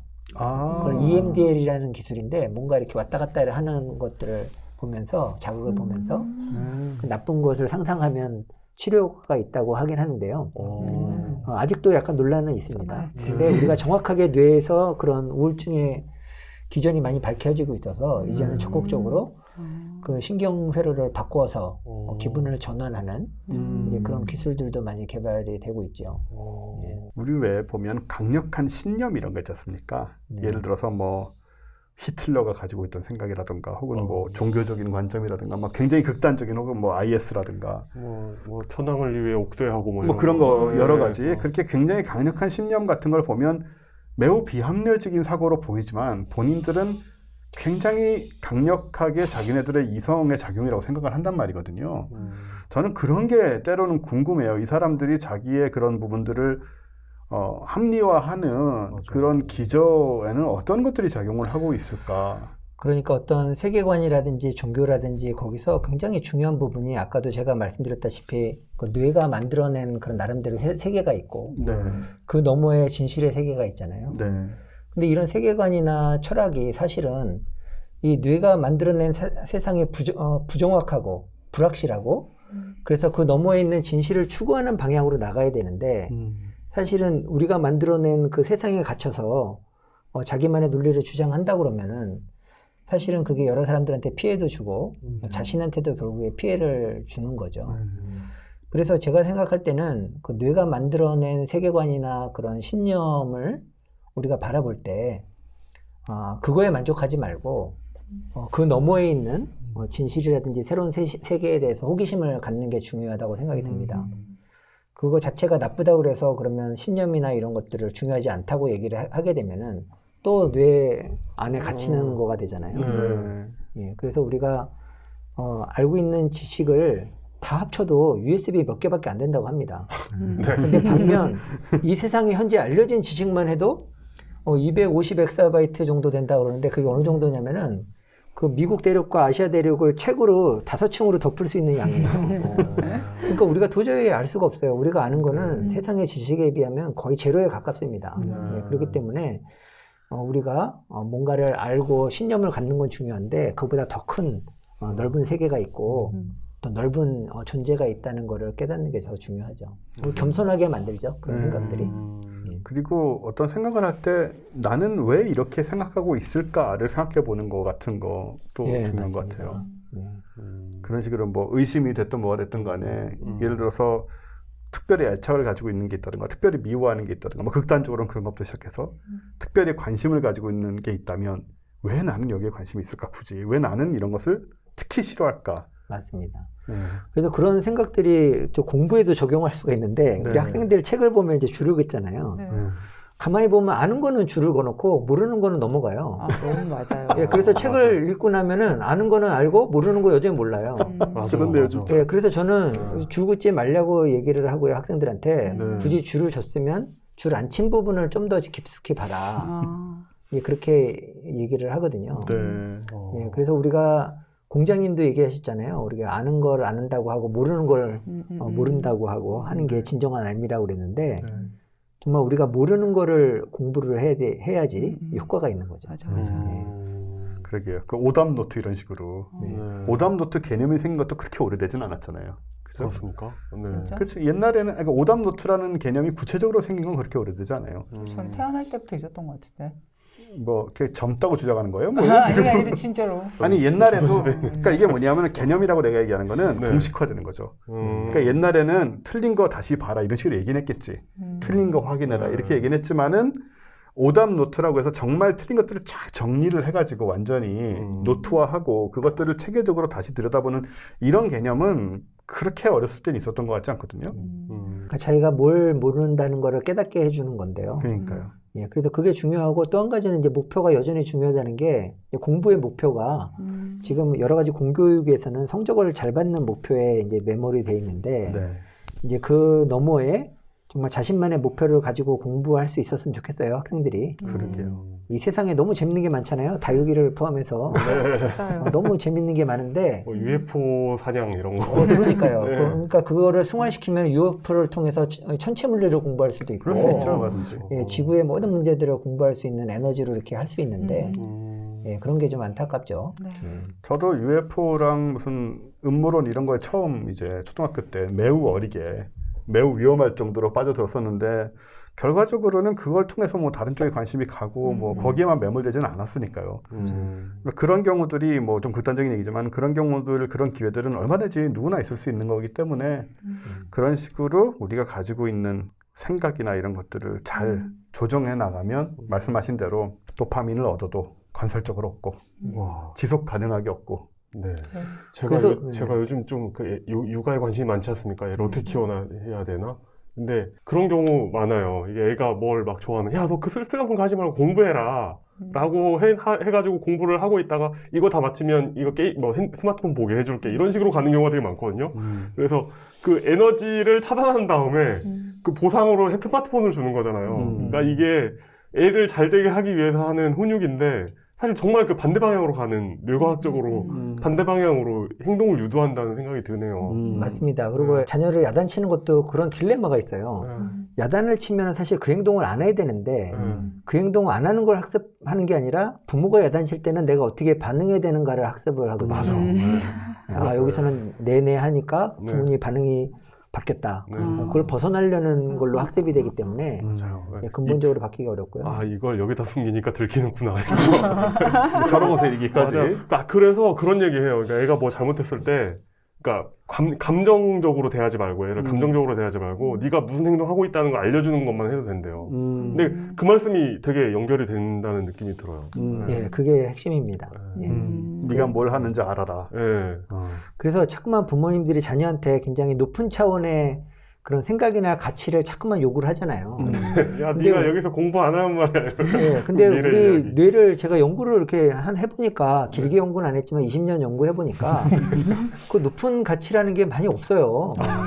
다 본능적인 신혼거고 네네. 나를 위해서 이기적으로 할 수밖에 없는 게 내 기본 세팅이거든요. 근데 아무도 그런 거를 이렇게 가르쳐 주거나 인정하지를 않고 굉장히 고차원적인 그런 가치들만 얘기하고 하는 게 저는 사실 현실 생활에서 좀 답답했어요. 부모님께 내가- 효도하고 말이요. 뭐 이런 얘기. 그래서 뇌과학하면 뭔지 좀 고상한 거 막 인지기능, 막 의식 뭐 이런 거 얘기해야 될 것 같은데 사실은 뇌에 가장 많은 게 이제 본능적인 신호거든요. 예, 그래서 결국에는 남을 위한 것도 사실은 이게 본능 신호로 해석이 되는데 그러니까 나를 하는 그런 이기심을 완전히 없애고 이타심으로 가는 게 아니고 나의 개념이 확장되는 거예요. 그 원종원 선생님이 지금 아프시다고 하니까 제가 사실 굉장히 마음이 아픈데요. 네. 이게 암암리에 우리가 친구니까 이게 연결이 돼 있는 거예요. 나의 개념이 확장돼 있고, 그러니까 당연히 원종원 선생님 좋은 거 정보라든지 이런 거를 갖다 주고 싶고, 뭐 흑삼도 이렇게 드리고 싶고, 뭐 이런 생각이 드는 게 결국에는 똑같은 이기심인데 나의 개념이 확장된 거죠. 예. 그래서 그런 식으로 본능을 잘 활용해야 된다. 예, 이런 생각입니다. 그리고 사실은 본능적인 욕망에 가까운 건데 그게 고차원적으로 포장되는 경우에 굉장히 위험해지잖아요. 네. 예를 들어서 뭐 중세 시대의 마녀 사냥이라든가 종교적인 그런 사실은 내가 가지고 있는 가치 체계라든가 그런 것에 대한 어떤 집착과 또 그것이 붕괴됐을 때의 내 세계의 붕괴에 대한 두려움이라든가 그런 것들이 굉장히 심한 상태인데 광신이란 건 사실 그러니까 오히려 이제 하지만 이게 신의 목소리고 신의 명령이라는 식으로 이제 포장을 하고 결국은 주변에 대한 모든 행위를 용인하게 만드는 악한 행위를 맞아요. 그러니까 그런 역할을 했으니까. 그러니까 부모도 애들한테 뭐, 야 네가 그렇게 하면은 너 뭐 나에게 불효하는 거고 뭐 이 사회와 뭐 이런 식으로 너는 이 그러니까. 사회에 반사회적이고 막 이런 식으로 막 비난을 하는 경우가 있단 말이에요. 근데 그런 비난이 얼마나 무의미한가 이 아이에게. 그러니까 그런 의미에서 이 뇌과학이 인생에 필요한 순간이 진짜로 좀 뇌과학 책이긴 하지만 진짜로 조금 자기계발서적인 측면이 있어요. 지금까지하고는 좀 다른 의미에서. 약간 육아서. 네. 그런 관점에서 저는 다시 한번 꼭 읽어보시라고 추천을 드리고 싶고 저는 자기계발서는 혐오하는 사람이지만 진짜요? 왜냐하면 대부분의 자기계발서가 뇌피셜이던가 그잖아요. 아예 엉투당투 하는 경우도 있고. 네. 어쨌든 뇌와 관련은 있네요. 네, 피셜이니까. 네. 저도 근데 그런 자기계발서나 이런 거를 별로 안 좋아해요. 뭐 7가지 습관, 10가지 습관 네. 이렇게 얘기하는데 와, 이미 뭐 애가 5세 전에 해야 할 100가지, 뭐 7세 진짜? 전에 해야 될 그런 책도 49가지, 있어? 뭐 이런 거 엄청 많아요. 애가 몇 살 전에 해야 될 몇 가지 이런 거. 아이고 엠 힘들어 살겠냐? 네. 근데 일단 그런 거를 뭐 해서 성공하는 게 아니라 그런 걸 할 수 있으면 이미 성공한 뇌거든요. 그렇죠. 네. 맞아. 그러니까요. 맞아. 그런 점에서 이거는 이제 하지만 그렇지 않고 우리 모두가 가지고 있는 뇌의 특성이라든가 뇌가 가지고 있는 이제 본질 이런 것들을 어떻게 내가 거기에 종속되지 않고 잘 그것을 활용하는가? 잘 활용하는가 그런 문제 굉장히 중요한 부분인 것 같아요. 전 예전에 봤던 다큐가 생각납니다. 한 호더분이었는데 외국에 사는 호더분이었는데 이분은 되게 그러니까 말씀하시는 것만 들으면 거의 무소유예요. 무소유? 무소유. 그래가지고 그런데 이제 나에게는 그런 본능이 있으니까 그런 나 자신과 언제나 대화하고 있는 거예요. 그러니까 나의 어떤 그 이성적인 가치관과 내 안에 있는 또 다른 나와 항상 이렇게 타협하고 계시더라고요. 그래서 정도는 다르지만 우리 다 저렇게 살아야 되는 건가? 좀 그런 생각했던 기억이 갑자기 나네요. 무소유분이 호더이시란 말이지 현실에서는. 아니요. 그냥 호더신데 말씀하시는 게 소유하나 뭐 이런 것에 대한 철학은 거의 무소유의 철학을 가지고 계시다는 거죠. 네. 그래서 그게 이제 일종의 인지 부조 현상이라고 그러죠. 우리 뇌 만들어내는 세상과 현실 속의 그 세상의 차이가 있을 때 뇌가 스트레스를 많이 받습니다. 그래서 사람들이 이런 인지 부조가 왔을 때 이 2가지 반응이 있어요. 첫 번째는 뭐냐면 팩트를 바꾸는 겁니다. 내 생각에 맞춰서. 네. 두 번째는 내 생각을 바꾸는 거예요. 근데 이론상 2번째로 우리가 해야 되지 않습니까? 팩트에 맞춰서 생각을 바꾸는 건데 그렇죠. 대부분의 사람들은 이상하게 그 팩트를 바꾸려고 많이 노력을 하죠. 네. 맞아요. 근데 어쨌거나 2가지가 다 인지부조화로 인한 스트레스를 해소하는 네, 그런 네. 뇌의 방어 기제 중에 하나라고 볼 수 있죠. 이게 특히 요즘처럼 막 SNS, 뭐 가짜뉴스 막 이런 얘기들이 많을 때, 그러니까 사실 우리가 우리를 믿는다는 것 자체도 조금 이렇게 불투명하다는 느낌이 들 때도 되게 많잖아요. 그러니까 나는 확실한 것 같은데 이게 맞는 정보인지도 모르겠고 할 때, 그러니까 내 뇌와 나를 아까 말씀하신 것처럼 분리하는 것도 되게 중요할 것 같고, 그러니까 내 뇌가 내리는 결정들에 대해서 약간 객관적으로 볼 수 있는 시선 같은 게 예전보다도 훨씬 더 중요하다는 생각이 되게 많이 들어요. 그리고 제가 뇌를 좀 변호를 하자면 조금 이해를 해줬으면 좋겠어요. 나쁜 뜻은 나쁜 애는 좀 아니야. 부족해도 서로 네. 한계를 갖고 있는 뇌니까 네. 좀 인정을 좀 해줬으면 좋겠고, 그리고 사실은 뇌는 어떤 정의가 어그러졌을 때, 불공평할 때 그거는 굉장히 빨리 인식을 하는데 그거를 해결하는 방법에 대해서는 굉장히 많이 부족해요. 네, 그래서 그런 것들을 이제 우리가 발견해서 굉장히 나쁘고 서로 비난도 하지만 사실은 그걸 해결하는 과정에서도 그 뇌의 한계를 조금 이해를 해주시고 네. 좀 자비의 법칙을 좀 적용하는 게 좋지 않을까 네. 생각을 해봅니다. 내 뇌를 변호해 주시는. 이제 우리 모두의 뇌를 변호해 주셨어. 네. 어디 가서 우리가 이런 얘기를 들어볼 수 있을까? 그러니까 네. 너무 좋은데요. 네 뇌가 조금 모자라도 괜찮아. 음. 자, 이렇게 교수님이 연구하시는 분야는 이제 뇌와 관련된 분야이신데 요즘 다육이에 많이 빠져 계시지만 네. 어쨌든 간에 중요한 건 그런 것 같습니다. 나이가 이제 들면서 또 당연히 이제 안티에이징 쪽도 하고 계시니까 정말 많은 것에 관련하세요, 사실은. 아, 네네. 네. 아, 안티에이징 하니까 갑자기 최 팀장님 표정이 보여가지고. 아, 왜? 아, 네. 뜨끔하시는 게. 뭐. 결국은 나이가 들면서 몸도 건강하고 마음도 건강하고 그리고 우리가 뭐 수백 년, 500년, 1000년을 살지 못할지 몰라도 네네네. 저는 500년 사는 게 목적이긴 네네. 합니다만은 어쨌든 절대 수명이 어느 한계 이상 못 늘어난다 하더라도 그 순간까지 최대한 건강하게 그리고 정신적으로 건강하다는 말은 단지 뭐 치매가 없고 뭐 이런 것을 떠나서 지금 말씀하신 대로 내 뇌를 내가 컨트롤하고 그러면서 내가 뭘 하고 있는지 명확하게 알면서 사는 삶. 기계적으로 사는 게 아니고 사실은 내가 선택하고 내가 추구하는 그런 것들이 내 의식 속에서 확실하게 선명하게 내가 정리할 수 있고 그걸 내가 의도적으로 원하는 방향으로 이제 끌고 갈 수 있는 그런 주체적인 삶이라고 할까요? 예, 그렇죠. 그래서 소크라테스가 너 자신을 알라 그렇게 얘기한 건 사실은 내 뇌를 알라 그런 말씀이고요. 네. 또 나아가서 소크라테스는 너 자신을 부정하라고 그랬어요. 그래야 가치 있는 일을 할 수 있다고 그랬는데 뇌과학적으로 말하면 이제 뇌를 바꿔야죠. 네. 가치 있는 일을 할 수 있도록 그 방향을 잘 설정을 해줘야 된다. 그렇게 되겠습니다. 네. 그런 관점에서 김대수 교수님은 이 책을 통해서 또 평소의 연구를 통해서 뭔가 좀 토탈 인생 솔루션 같은 걸 좀 정리하고 계신 것 같아요. 네. 단지 뇌과학에서 그치지 않고 그런 관점에서 앞으로 교수님의 행보를 또 저희가 눈여겨보게 될 것 같고 또 저는 흑삼을 그리고 최 팀장은 다육이를 얻는 시간을 조만간에 다시 한번 가져야 되지 않을까 그렇게 생각이 듭니다. 알겠습니다. 네. 우리 뭐 공지할 거 있나요? 지금 특별한 건 없고요. 저희 다음 주에 네. 곽재식 작가님과 함께 나비 박사 석주명 석주명 편으로 박사님. 네, 네. 돌아오도록 하겠습니다. 왠지 했을 것 같은데 석주명 목사님도. 네, 안 네. 했더라고요. 안 했더라고요. 네. 네. 네. 그러면 다음 주에 다들 격동 500년으로 만나 뵙도록 하고요. 예, 저는 아니고 이용 기자하고 곽재식 작가님 그리고 최 팀장이 만나 뵙는 걸로 하고 그리고 오늘 나오셔서 저희가 평소에 좀 듣기 어려웠던 얘기들 네, 너무 좋았어요. 네, 그리고 지난번에 뭐 사랑의 과학 얘기도 하셨지만 뇌과학이나 이런 것과 우리 삶과 우리 삶의 태도와 이런 것들을 계속 연결시켜서 생각해 주시고 또 우리한테 말씀해 주시는 김대수 교수님께 큰 박수 부탁드리겠습니다. 와, 뉴스룸 여기서 마치겠습니다. 감사합니다. 와.